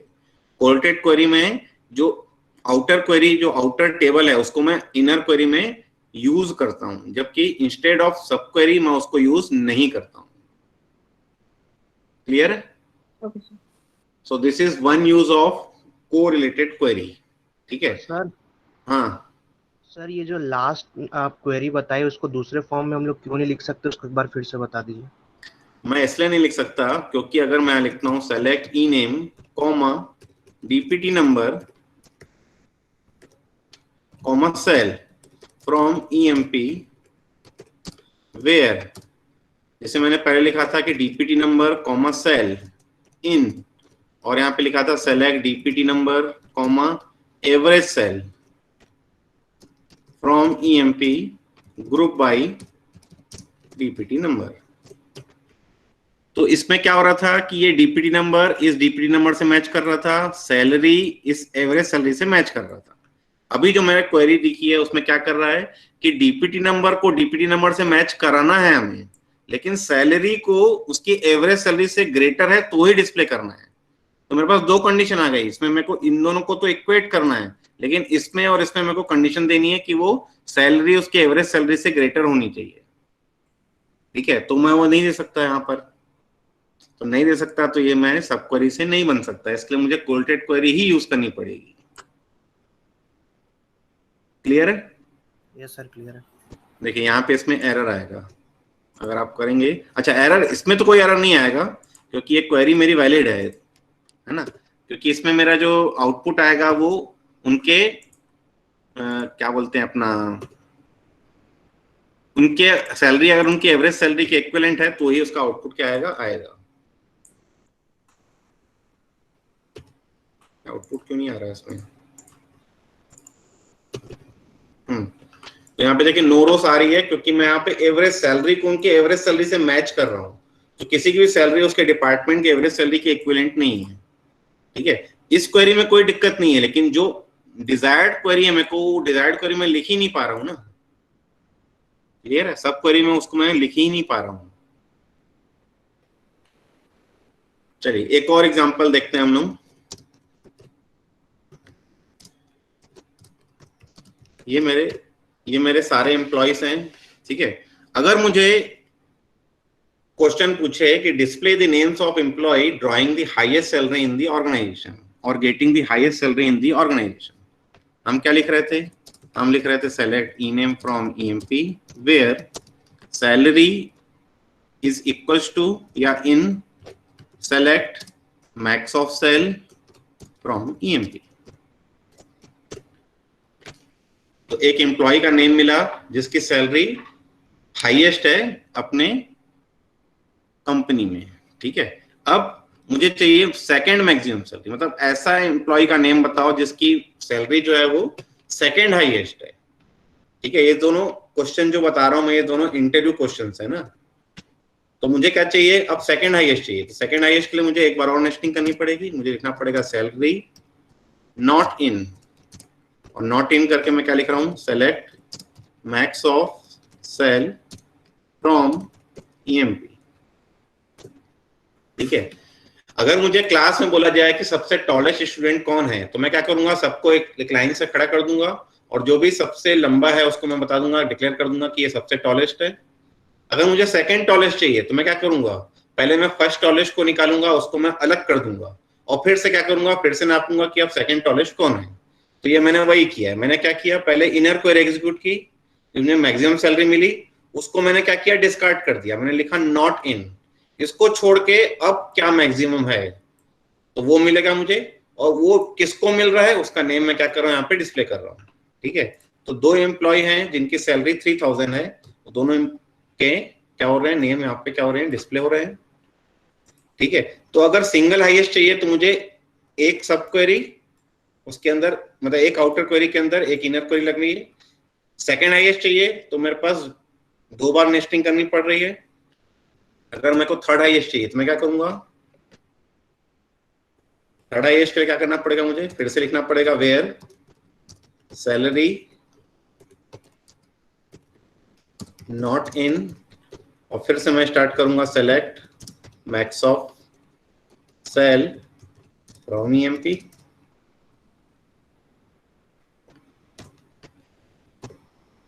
ये थर्ड हाईएस्ट, एक मिनट,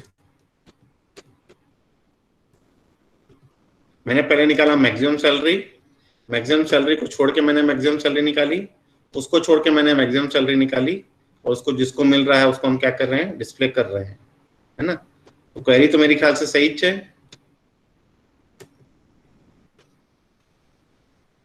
यहाँ पे आउटपुट किंग कैसे आ रहा है? Select ename from EMP where salary in, और फिर लिखा है select maxel from EMP where salary not in, select maxel from EMP where salary not in, select maxel from EMP। काम करते हैं इसको, नॉट इक्वल टू दूंगा तो भी आउटपुट सेम ही आना चाहिए। चलिए एक काम करते हैं, मैक्सिमम सैलरी को निकाला मैंने, उससे लेस देन वाली सैलरी का मैक्स निकालना है, उससे लेस देन वाली सैलरी का मैक्स निकालना है। ये मिला मुझे थर्ड हाईएस्ट सैलरी, ठीक है। और अगर मुझे सिर्फ और सिर्फ सेकंड हाईएस्ट निकालना था तो मैं क्या किया हूं, यहाँ पे लगा रहा हूं एक ही बार, ये मुझे मिल रहे हैं सेकंड हाईएस्ट। क्लियर है? तो कहने का मतलब ये है कि अगर मुझे फर्स्ट हाईएस्ट निकालना था तो एक ही बार मुझे नेस्टिंग करनी पड़ रही है, सेकंड हाईएस्ट निकालना था तो मुझे 2 बार नेस्टिंग करनी पड़ रही है, थर्ड हाईएस्ट निकालना है तो मुझे क्या करनी पड़ रही है, 3 बार यहाँ पे नेस्टिंग करनी पड़ रही है। क्लियर है? अगर मुझे 10th हाईएस्ट निकालना पड़े तो क्या करेंगे? 10 + 1 टाइम्स, मतलब 10 टाइम्स मुझे नेस्टिंग करनी पड़ेगी। ठीक है, अब इंटरव्यू में क्वेश्चन पूछता है आप लोगों से कि display the names of employees whose salary is in the 500 highest in the organization. ठीक है, तो आप क्या करेंगे, 501 बार आप नेस्टिंग करते जाएंगे? क्या पॉसिबल है क्या? नो सर, नहीं है। ठीक है, तो इस क्वेरी को भी हमें किससे बनाना पड़ेगा, इस क्वेरी को हमें बनाना पड़ेगा कोरिलेटेड क्वेरी से। कैसे बनाएंगे वो देखते हैं। हमें चाहिए select E name from EMP where, और वेयर करके मैं क्या कर रहा हूं, मैं यहाँ पे लगा रहा हूँ सब्स्टिट्यूशन वेरिएबल। मैंने लिखा ampersand N that is equal to, एक काम करते हैं इसको ईडी कर देते हैं, मुझे चाहिए select E name from EMP where, और वेयर करके यहाँ पे लिख रहा हूँ एम्परसेंड एन। ठीक है, एम्परसेंड एन करके और फिर मैं इक्वल टू लगा रहा हूँ, इक्वल टू करके अब मैं यहाँ पे एक कोरिलेटेड क्वेरी लिख रहा हूँ, सेलेक्ट और count of distinct sal from EMP where. ठीक है, और वेयर करके मैं क्या कर रहा हूँ, इसको E1 और E2 कर देता हूँ। इसको कर दिया मैंने E1, तो कर दिया मैंने E2, और यहाँ लिख रहा हूँ मैं E1 dot sal is greater than E2 dot sal. ठीक है, अब ये क्वेरी थोड़ी सी टफ है ना, थोड़ा समझने की कोशिश करेंगे कि क्वेरी कैसे काम कर रही है। ठीक है, मैंने क्या लिखा है, select E name from EMP E1 where, यहाँ पे मैं क्या कर रहा हूँ, फिलहाल इसकी जगह मैं लिखता हूँ 1। ठीक है, 1 लिख रहा हूँ, मतलब जो इनर क्वेरी है उसका आउटपुट 1 आना चाहिए, तब ये फर्स्ट हाईएस्ट क्या करेगा, डिस्प्ले करेगा। ठीक है, फर्स्ट हाईएस्ट निकालना है तो मैं 1 यूज कर रहा हूँ, सेकंड हाईएस्ट निकालना है तो मैं 2 यूज करूंगा, थर्ड हाईएस्ट चाहिए तो मैं 3 यूज करूंगा, और ऐसे करके अगर मैं 500 हाईएस्ट चाहिए तो मैं क्या करूंगा, 500 यूज करूंगा। ठीक है, तो अभी मैं निकाल रहा हूँ फर्स्ट हाईएस्ट, तो मैंने लिखा है 1। ठीक है, अब अंदर मैंने क्या लिखा है कि select count of distinct sal from EMP E2 where E1 dot cell is greater than E2 dot cell। ठीक है, मतलब E1 से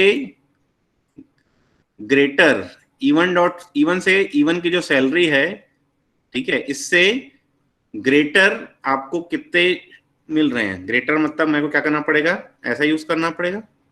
E1 डॉट सैलरी से ग्रेटर वाली जो सैलरी है उनको मैं क्या कर रहा हूँ, काउंट कर रहा हूँ। ठीक है, तो E1 डॉट सैलरी से ग्रेटर और इक्वल टू भी कर देते हैं ताकि 1 का आउटपुट आए, अदरवाइज 1 का आउटपुट कभी आएगा ही नहीं। ठीक है, अब मैं लिख रहा हूं E1 dot sal is less than और equal to E2 dot sal. ठीक है, तो E1 से कितने एम्प्लॉयज जो हैं ग्रेटर हैं वो हम क्या कर रहे हैं, निकाल रहे हैं। ठीक है, तो अगर मेरे पास जो रोज हैं, ठीक है, रोज में मेरे पास कुछ 800 की वैल्यू है, कुछ 2975 की वैल्यू है, कुछ मेरे पास 2800 वैल्यूज हैं, कुछ मेरे 3000 वैल्यूज हैं, कुछ मेरे पास 5000 वैल्यूज हैं। ठीक है, तो ये जो वैल्यूज हैं यही वैल्यूज यहाँ पर भी हैं मेरे पास, मतलब ये E1 की वैल्यूज हैं, तो यही सेम वैल्यू मेरे पास E2 की भी हैं।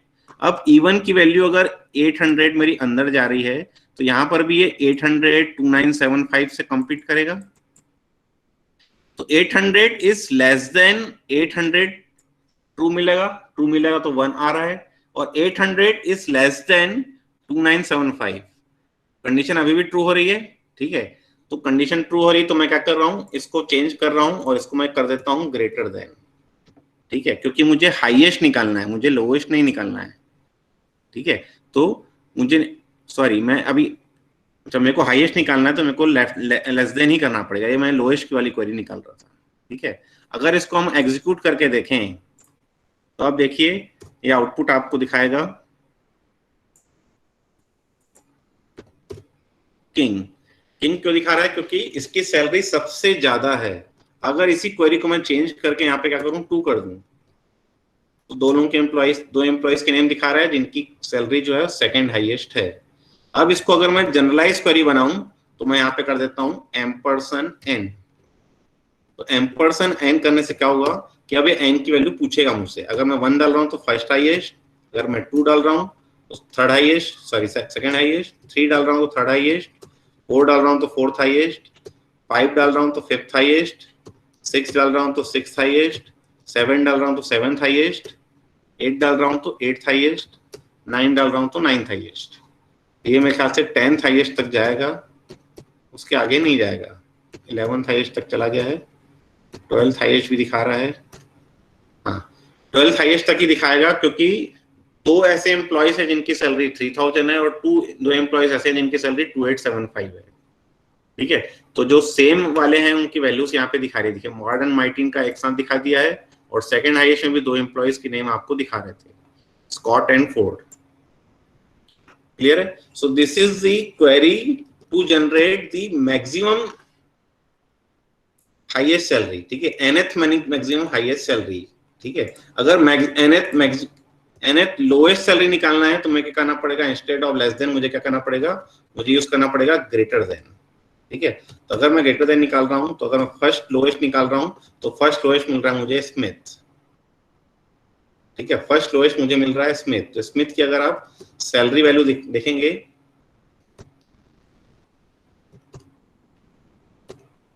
तो दिखा दिया 800 दिखा रहा है। ठीक है, तो ये फर्स्ट लोएस्ट है।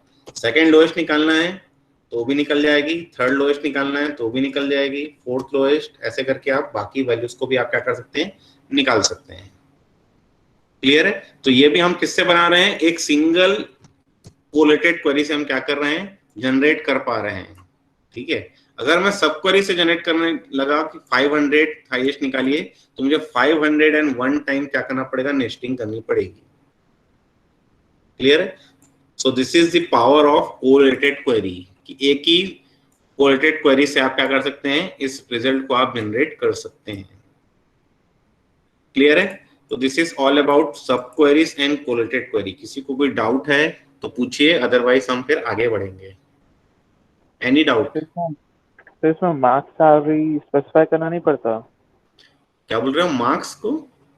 मार्क्स सैलरी स्पेसिफाई नहीं करना पड़ रहा है इसमें, वो हाँ, डिफॉल्ट में ले रहा है। नहीं, इसमें मैक्स सैलरी स्पेसिफाई नहीं करना पड़ रहा है, क्योंकि ये उनसे मैक्स वालों की वैल्यू को काउंट कर रहा है। हम यहाँ पे काउंट कर रहे हैं, और काउंट में मैंने डिस्टिंग इसलिए लिखा है क्योंकि ये 2 अगर वैल्यू सेम है तो उनको एक ही वैल्यू काउंट करेगा। ठीक है, जैसे सेकंड हाईएस्ट 2 लोग हैं तो सेकंड हाईएस्ट 2 लोग हैं तो दोनों के नाम एक साथ दिखा रहा है। देखिए अगर मैं यहाँ पे इसको लेस देन करूं और मैं निकालूं सेकंड हाईएस्ट, तो सेकंड हाईएस्ट सैलरी 3000 थी, दोनों को डिस्प्ले कर रहा है ये। इसके लिए मुझे यहाँ पे क्या करना पड़ रहा है, यहाँ पे डिस्टिंग लिखना पड़ रहा है।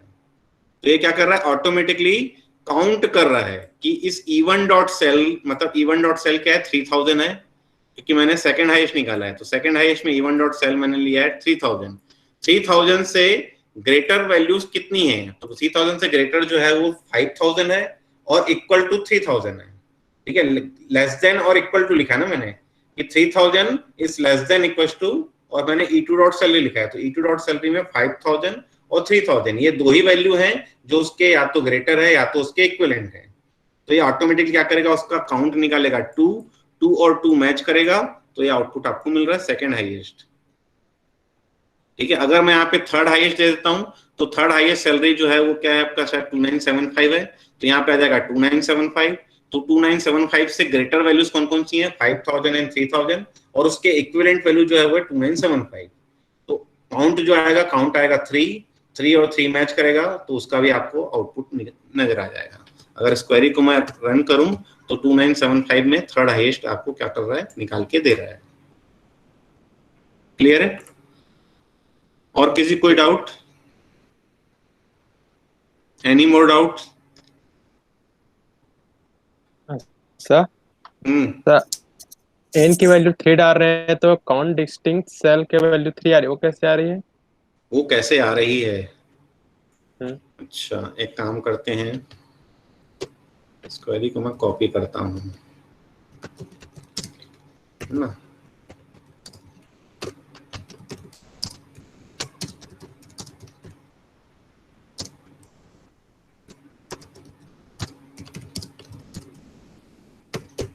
चलो, ये मैंने क्वेरी लिखी है, select star from MP order by salary descending. तो जिसकी सैलरी सबसे ज्यादा है उसको पहले दिखा रहा है, उसके बाद वाली क्वेरीज को उसके बाद दिखा रहा है, ठीक है। अब मैंने जो क्वेरी लिखी है, ठीक है, मैंने क्या लिखी है, ये क्वेरी लिखी है और उसको मैं एग्जीक्यूट कर रहा हूं, मैं निकाल रहा हूं थर्ड हाईएस्ट, ठीक है। तो अब ये क्वेरी कैसे काम कर रही है वो देखते हैं।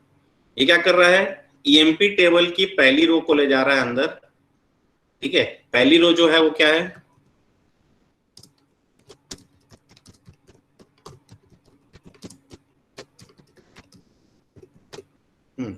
ये पहली रो को ले जा रहा है अंदर। पहली रो जो है वो है 800, ठीक है। सैलरी वैल्यू क्या है, 800 है।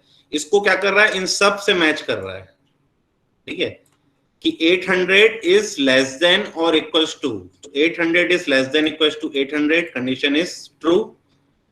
800 is less than equals to 1600, condition is true और फॉल्स? ट्रू। यहाँ भी ट्रू, यहाँ भी ट्रू, यहाँ भी ट्रू, यहाँ भी ट्रू, सारे केसेस में ट्रू मिलेंगी। तो काउंट की वैल्यू क्या आएगी, काउंट की वैल्यू आएगी 12। क्यों? क्योंकि मैंने डिस्टिंक्ट कर दिया, सेल को डिस्टिंक्ट कर दिया। यहाँ पे 1250 जो 2 बार है वो एक ही बार काउंट करेगा। सिमिलरली यहाँ पे जो 3000 है उसको भी क्या करेगा, एक ही बार काउंट करेगा। क्लियर है? तो ये क्या आ रही है, 800 जब अंदर जा रहा है तो इस काउंट की वैल्यू क्या आ रही है, इस काउंट की वैल्यू आ रही है 12, ठीक है।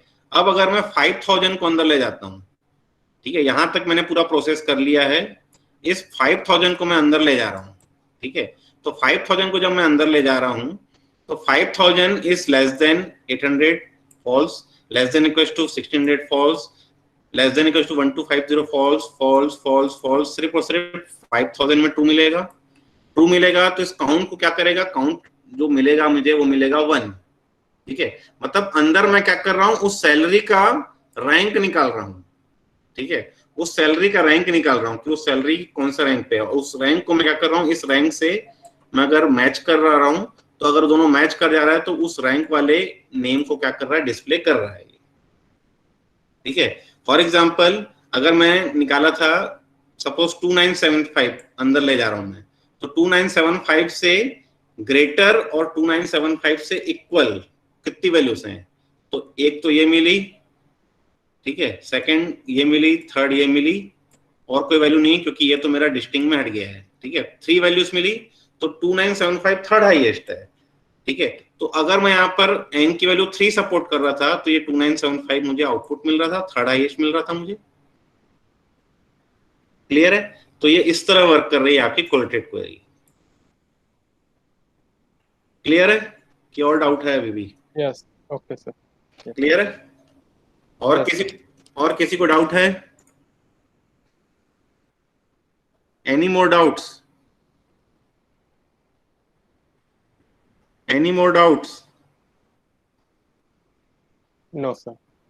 कोई डाउट नहीं है, ठीक। चलिए नेक्स्ट देखते हैं semi join and anti join. ठीक है, यहां तक हमने पढ़ लिया सब क्वेरी क्या होती है, single row multi row sub query क्या होती है, कोरिलेटेड क्वेरी क्या होती है, इन दोनों के बीच में डिफरेंस पढ़ लिया। अब semi join and anti join देखते हैं, exist and not exist operators देखते हैं। ठीक है, तो कोरिलेटेड क्वेरी में दो पर्टिकुलर ऑपरेटर्स होते हैं, एक होता है एग्जिस्ट और एक होता है नॉट एग्जिस्ट। फॉर एग्जाम्पल अगर मुझे निकालना है कि डिस्प्ले द एम्प्लॉइज या display the department name in which employee works, तो मैं क्या लिखूंगा, select dname from select dname from DPT where exist, और एग्जिस्ट करके मैं क्या लिख रहा हूं, मैं लिख रहा हूं select star from EMP where dpt number that is equals to dpt number।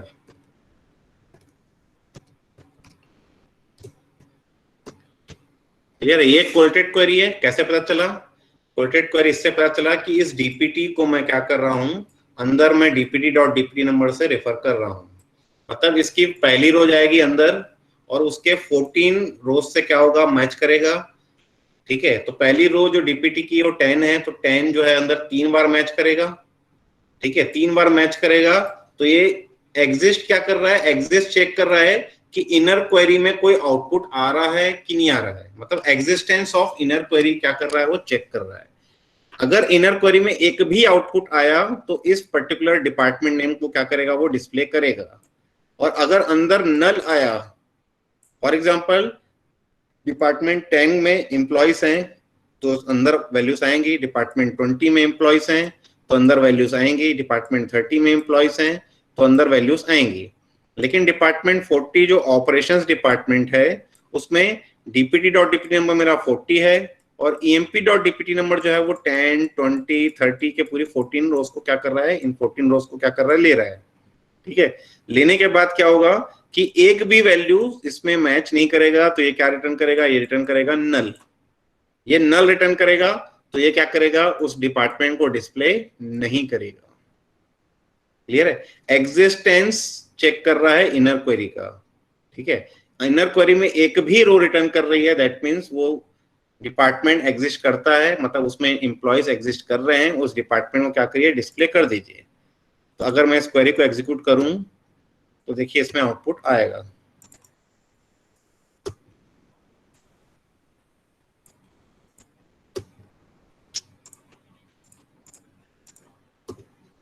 देखिए आउटपुट आ रहा है, रिसर्च, सेल्स और अकाउंटिंग तीनों डिपार्टमेंट के आ रहे हैं नेम्स, ऑपरेशंस का नाम नहीं आ रहा है क्योंकि इसमें कोई भी एम्प्लॉय एग्जिस्ट नहीं करता है।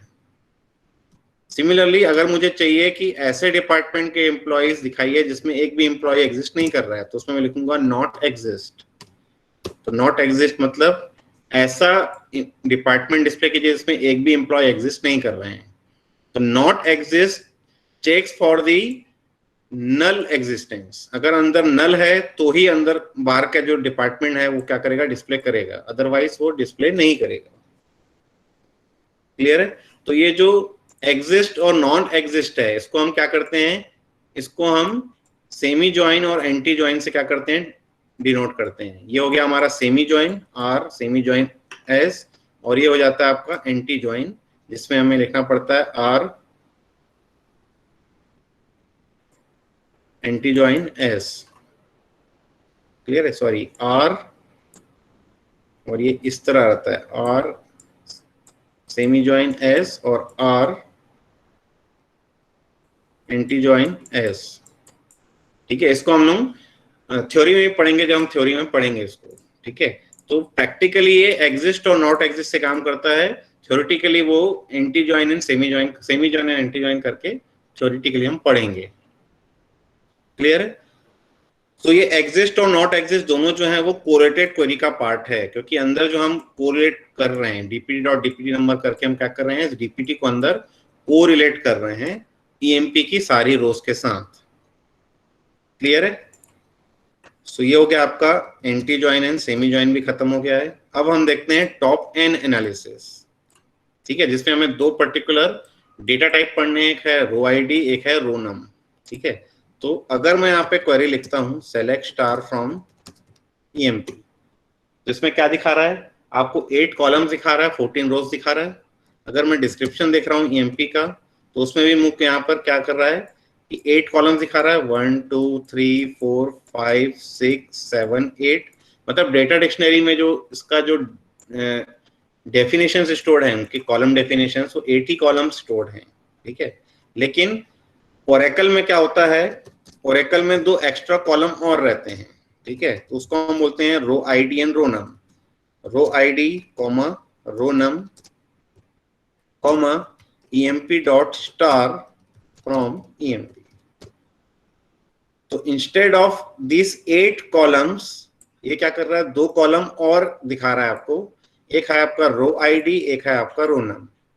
इसमें रो आईडी जो है वो है स्टैटिक।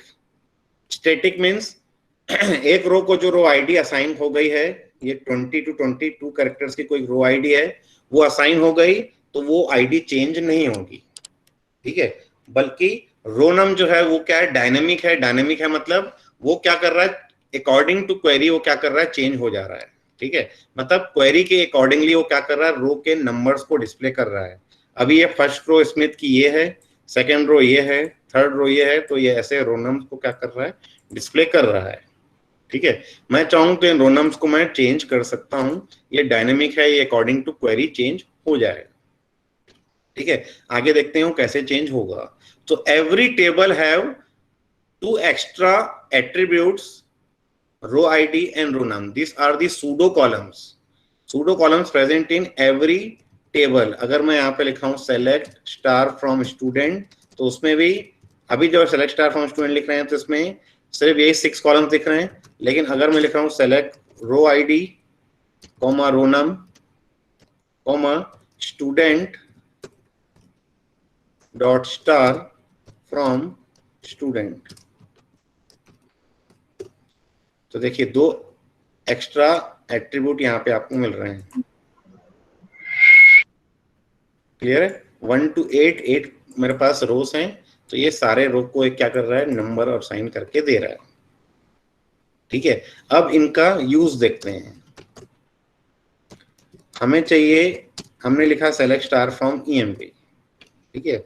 तो सेलेक्ट स्टार फ्रॉम ईएमपी करके हम क्या कर रहा है, पूरी पूरी टेबल लिख जा रही है, ठीक है।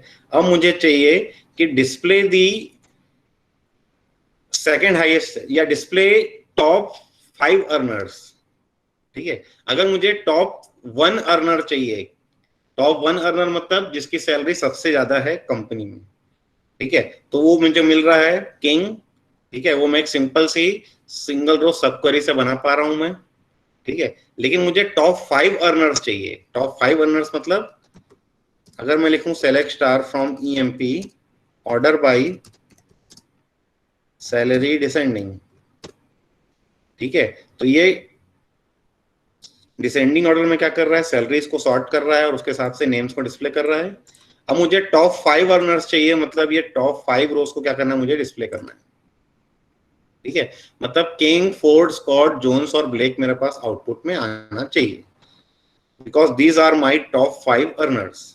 तो ये अगर मुझे डिस्प्ले करना है तो मैं क्या करूंगा, मैं लिखूंगा select star from EMP order by salary descending. ये हो गई मेरी क्वेरी, जिसमें मैं क्या कर रहा हूँ, डिसेंडिंग ऑर्डर में सॉर्ट कर पा रहा हूँ। अब मैं इसके सामने क्या लगा रहा हूँ, मैं लिखा रहा हूँ सेलेक्ट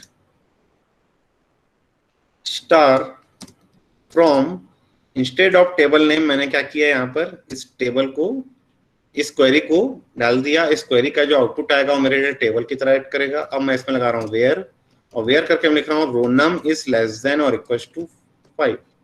ये क्या कर रहा है, टॉप 5 अर्नर्स के नेम दिखा रहा है। देखिए किंग से लेकर ब्लेक था मेरे टॉप 5 अर्नर्स, ये मेरे को दिखा रहे हैं किंग से लेकर ब्लेक। क्लियर है? तो अगर मुझे टॉप 3 अर्नर्स चाहिए तो मैं क्या कहूंगा, row num is less than equal to 3 लिखूंगा। ये मेरे टॉप 3 अर्नर्स मिल गए। अगर मुझे टॉप 1 अर्नर चाहिए, मतलब जिसकी सैलरी सबसे हाईएस्ट है, तो मैं ऐसे भी लिख सकता हूँ, किंग हो गया मेरा।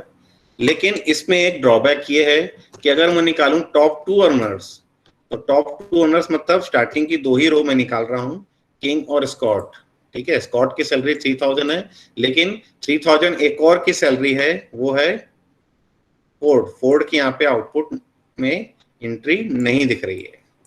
तो ये एज्यूम कर रहा है कि अगर दो पर्टिकुलर एम्प्लॉयज की सैलरी सेम है तो जिसका नाम मुझे पहले मिल रहा है वो पहले डिस्प्ले कर रहा है, जिसका नाम बाद में मिल रहा है उसको मैं क्या कर रहा हूँ, डिस्कार्ड कर दे रहा हूँ।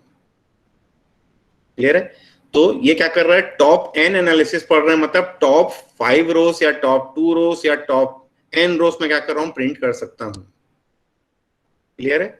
तो टॉप एन रोज के लिए मेरे पास यहाँ पे जो कंडीशन है वो कंडीशन ये है कि where less rownum is less than और इक्वल टू, मैं कोई वैल्यू दे सकता हूँ। वैल्यू में मैं 1 दे सकता हूँ, 2 दे सकता हूँ, up to n number of values. जब मुझे टॉप n अर्नर्स निकालने हैं तो मैं निकाल सकता हूँ। ठीक है, अब रोनम में मैं लेस देन और लेस देन इक्वल टू ही यूज कर सकता हूँ। अगर मुझे सेकंड टॉप अर्नर चाहिए तो मैं रोनम इज इक्वल टू 2 नहीं लिख सकता। क्लियर है? सिमिलरली अगर मुझे ग्रेटर देन 2 वाले चाहिए तो वो भी मैं नहीं कर सकता। ठीक है, तो रोनम के साथ जो है मैं या तो लेस देन यूज कर सकता हूं या तो मैं less than equal to use कर सकता हूं, और कुछ मैं यूज नहीं कर सकता। फॉर एग्जांपल मैंने लेस देन 2 लिखा तो ये टॉप 1 अर्नर दिखाएगा आपको। ठीक है, अगर मैं लेस देन इक्वल टू 3 करता हूं, सॉरी लेस देन 3 करता हूं तो टॉप 2 अर्नर्स दिखाएगा ये, किंग एंड स्कॉट। क्लियर है? अब 3000 फोर्ड को भी मिल रहा है लेकिन फोर्ड की रो मेरे पास नहीं दिखाएगी। क्लियर है? तो अब अगर मुझे चाहिए, ये हो गया मेरा टॉप एनालिसिस। टॉप एनालिसिस में मेरे पास क्या है, रोनम में लेस देन और लेस देन इक्वल टू ही यूज कर सकता हूं और कुछ भी यूज मैं नहीं कर सकता। ठीक है, तो अब मेरे पास क्या चाहिए, अगर मेरे पास रिकॉर्ड्स में है कि this are my employ records in the descending order of their salary. ठीक है, मुझे चाहिए सेकंड टू 5th अर्नर। ठीक है, तो मैं क्या करूंगा, या अपन एक काम करते हैं, ये हो गई मेरी टेबल। कौन सी टेबल? Select star from. अगर मैं एमपी लिख रहा हूं तो ये मेरी कंप्लीट टेबल हो गई। टेबल में पहली रो स्मिथ की है, लास्ट रो मेरी मिलर की है। ठीक है, मैं चाहता हूं कि स्टार्टिंग की 2 रो ही डिस्प्ले करे, बाकी रो डिस्प्ले ना करे। तो मैं क्या लिखूंगा, select star from EMP where rownum is less than equal to 2। तो ये टॉप के 2 रोज को क्या कर रहा है, डिस्प्ले कर रहा है। क्लियर है? अब मुझे क्या चाहिए, मुझे आखिरी की 2 रोज चाहिए। कैसे निकालेंगे, कोई बता सकता है?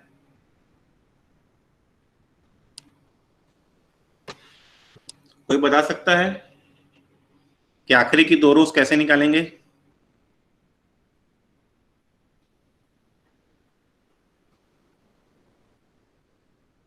सर नॉट इक्वल टू 12 कर देंगे क्या? नॉट इक्वल टू डिसेंडिंग में प्रिंट करके पहले की 2 रोज निकाल लेंगे। डिसेंडिंग में प्रिंट करके कि असेंडिंग में प्रिंट करके?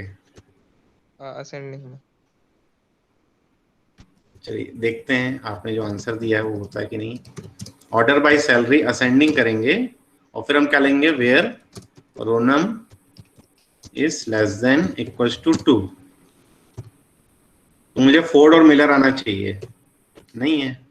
पहली बात तो सैलरी तो यहाँ पे हम लिख ही नहीं सकते ना,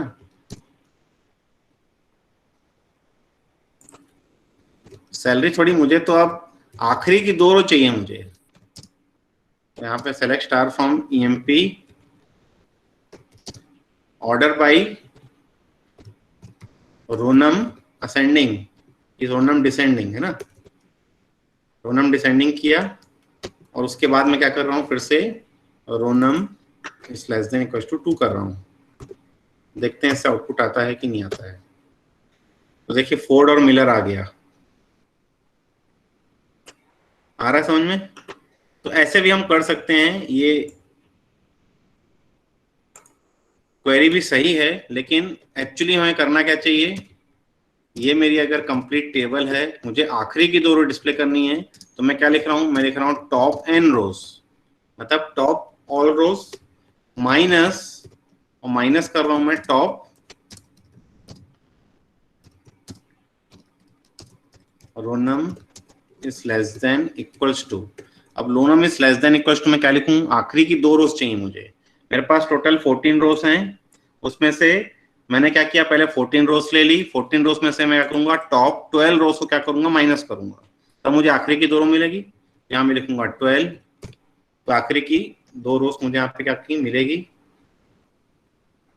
कहाँ गड़बड़ हो रहा है इसमें, अच्छा गड़बड़ इसलिए हो रहा है कि मैंने यहाँ पर ये लगा दिया, तो आखिरी की 2 रोज मिल रही है फोर्ड एंड मिलर, ठीक है, लेकिन ये क्वेरी लॉजिकली इनकरेक्ट है।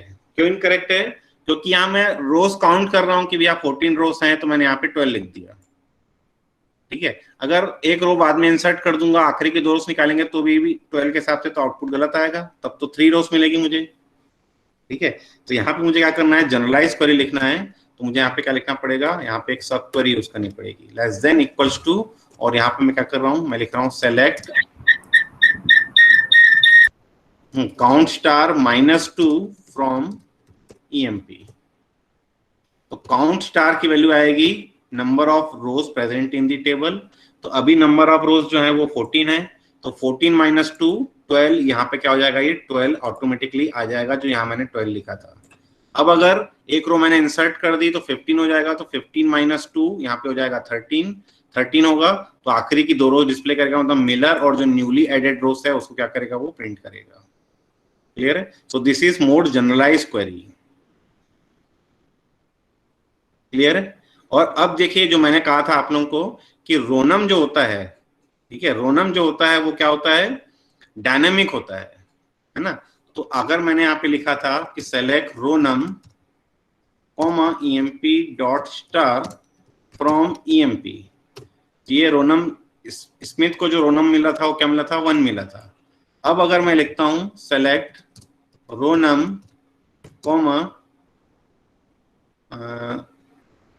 Late suppose EMP dot star from, और यहां पे मैं लिख रहा हूं select star from EMP order by salary descending, और इसको मैं कर देता हूं E, ठीक है, यहां पे मैं लिखता हूं E डॉट स्टार, ठीक है, या SE कर देते हैं, और यहाँ पे लिखते हैं वेयर, या वेयर को हम हटा देते हैं, डायरेक्टली इसको प्रिंट करते हैं, SE पे आउटपुट नहीं आ रहा है। अगर ऐसा करें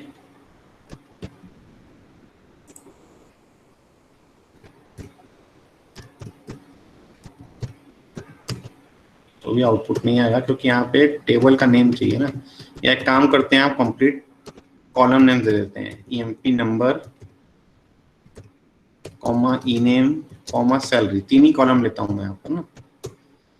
तो देखिए स्मिथ को जो पहले रोनम मिला था वो क्या मिला था, 1 मिला था, लेकिन अब जो स्मिथ को रोनम मिल रहा है वो क्या मिल रहा है, 14 मिल रहा है, ठीक है। तो ये डिपेंड करता है आपके वैल्यू सेट के ऊपर। ये वैल्यू सेट मैंने जनरेट किया, मतलब मैंने क्या किया, सैलरी को डिसेंडिंग ऑर्डर में सॉर्ट किया, और उसके बाद में उसका रोनम निकाल रहा हूँ। तो ये डायनेमिकली क्या हो रहा है, चेंज हो रहा है क्वेरी टू क्वेरी, ठीक है। तो अब यहाँ पर 1 जो हो गया वो किंग को असाइन हो गया, लेकिन रो आईडी जो है वो एक बार अगर किसी रो को असाइन हो गई तो वो चेंज नहीं होगी। क्लियर है, वो वही की वही रहेगी।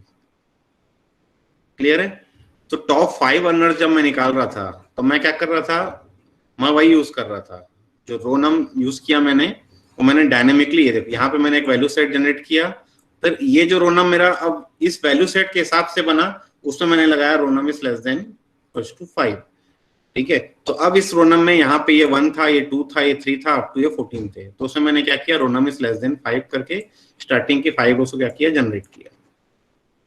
क्लियर है, अब अगर मुझे चाहिए कि 3rd रो से 5th रो तक मुझे डिस्प्ले करना है, ठीक है, आखिरी की 2 रोज में मैंने डिस्प्ले कर डाली, अब मुझे चाहिए 3rd रो से 5th रो तक जनरेट करना है। कैसे करेंगे, ये मेरी कंप्लीट रोज हैं, मुझे 3rd रो से लेकर 5th रो तक जनरेट करना है, ये जनरेट करना है, ठीक है। तो मुझे क्या करना पड़ेगा, पहले मुझे टॉप 5 रोज निकालनी पड़ेगी, माइनस टॉप 2 रोज को क्या करना पड़ेगा, माइनस करना पड़ेगा उससे। क्लियर है, मतलब select star from EMP where rownum is less than equals to 5 minus, तो टॉप 5 में से टॉप 2 रोज को मैं क्या करूंगा, माइनस करूंगा, where row num is less than equals to 2। Third to fifth चाहिए तो यहाँ पे मैं 3 करता हूं, यहाँ पे मैं कर देता हूँ लेस देन। तो ये मुझे थर्ड टू फिफ्थ की क्वेरी मिल गई। तो थर्ड रो थी मेरी वार्ड, फिफ्थ रो थी मेरी मार्टिन, तो ये थर्ड टू फिफ्थ रोज आपकी क्या होती है, मिल रही है। तो टॉप 5 रोज माइनस टॉप 2 रोज, तो टॉप 2 रोज के लिए मैंने क्या किया, लेस देन 3 यूज किया है, क्योंकि less than equal to 2 use करूंगा तो मुझे यहाँ पे 3 to 5 एक याद करने के लिए फॉर्मूला चाहिए। तो यहाँ पे 3 और यहाँ 5, यहाँ पे मैं not equal to use, sorry equal to use नहीं करूंगा, यहाँ पे इक्वल टू यूज करूंगा। क्लियर है? अब अगर मुझे ऑड नंबर ऑफ रोज चाहिए, इवन नंबर ऑफ रोज चाहिए, ठीक है, मतलब स्मिथ चाहिए, उसके बाद वार्ड चाहिए, उसके बाद मार्टिन चाहिए, उसके बाद क्लार्क चाहिए, ठीक है, तो मुझे क्या चाहिए, अब इवन नंबर ऑफ रोज चाहिए, ठीक है। तो उसके लिए मुझे क्या करना पड़ेगा, एक सब क्वेरी लगाना पड़ेगा। अगर मैं लिखता हूँ select star from EMP where row num in, और फिर मैं यहाँ लिखता हूँ select mod of row num comma 2 from EMP. तो जो भी रो नम होगा मॉड 2 करूंगा तो क्या होगा, रिमाइंडर मिलेगा। अगर 0 तो 0 क्या करेगा, 0 से मैच करेगा। तो यहाँ पे रो नम को हटा के मैं क्या लिखता हूँ, यहाँ पे लिखता हूँ 0 वेयर 0 इन, और जो 0 से मैच करेगा तो उसकी रो डिस्प्ले करनी चाहिए, और जिसकी रो ऑड है तो उसका mod of row num comma 2 क्या होगा, 1 मिलेगा, ठीक है, 1 मिलेगा तो उसको डिस्प्ले नहीं करना चाहिए, ठीक है। लेकिन इस क्वेरी को अगर मैं एग्जीक्यूट करता हूं तो उसमें सारी की सारी रोज डिस्प्ले कर रहा है, ठीक है। क्यों कर रहा है, क्योंकि मैंने इन ऑपरेटर यूज किया है, और इन ऑपरेटर के अंदर मेरे पास सेट ऑफ 14 वैल्यूज हैं, जिसमें 7 जीरोस हैं, 7 1 हैं।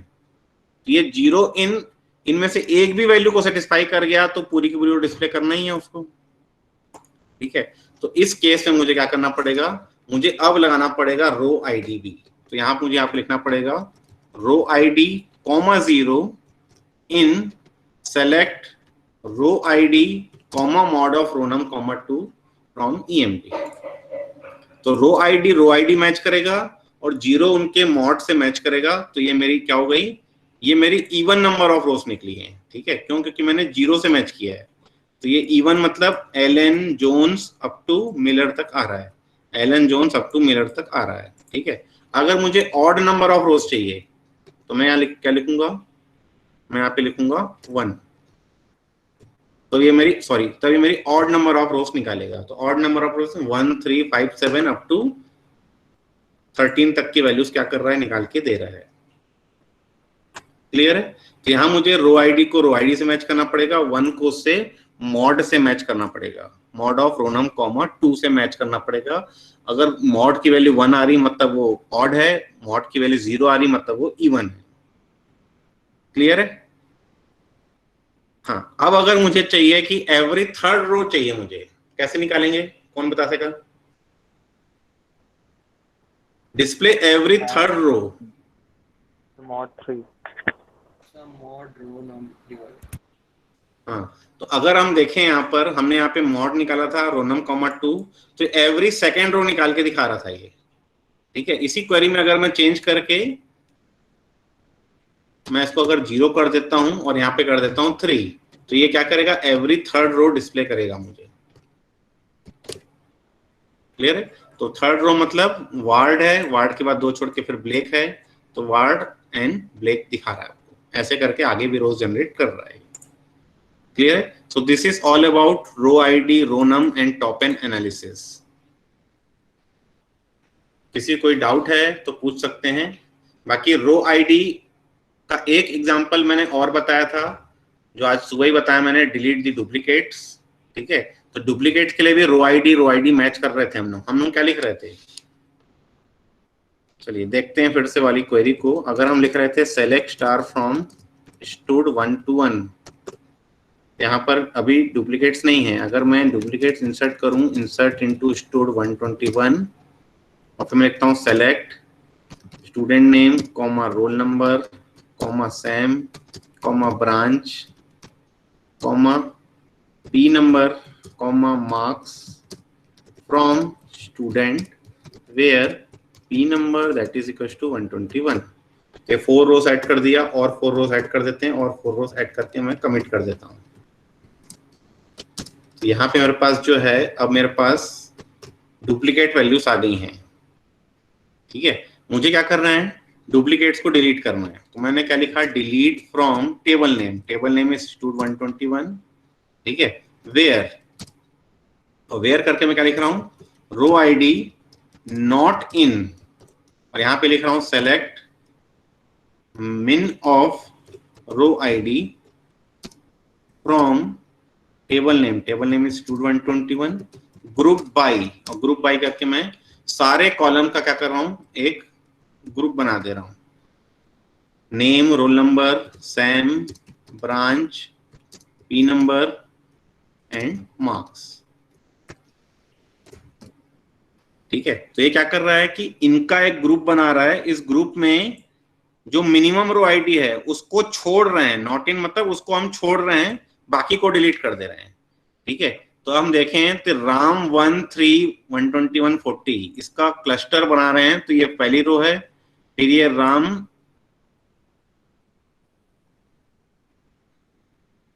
कहाँ है आउटपुट, तो अलग दिखा रहा है यहाँ पर, CSE IT दिखा रहा है। अच्छा, मैंने वहां पे चेंज कर दिया था। ठीक है, ये राम का तो क्लस्टर नहीं बन रहा है अब। ठीक है, अब देखें तो IT का क्लस्टर बन रहा है, IT2 Gopal, IT25 Gopal, IT25 Gopal, IT25 Gopal. ठीक है, 3 बार है, तो ये डिलीट करेगा तो 2 रोज डिलीट कर देगा IT की। ठीक है, टोटल 9 रोज डिलीट हो रही हैं, मतलब CSE के भी क्लस्टर बन रहे हैं, इस CSE के भी क्लस्टर बन रहे हैं, इस CSE के भी क्लस्टर बन रहे हैं। ठीक है, तो उनमें से उन डुप्लीकेट रोज को क्या कर रहा है, वो डिस्ट्रॉय कर रहा है। डिस्ट्रॉय करके अब अगर आप टेबल में देखें तो सारे आपके पास जो है डिस्टिंक्ट वैल्यूज रहेंगी, एक भी रो आपकी डुप्लीकेट नहीं है इसमें। क्लियर है, तो IT का डुप्लीकेट था, IT का डुप्लीकेट हट गया, CSE का डुप्लीकेट था, CSE का डुप्लीकेट हट गया।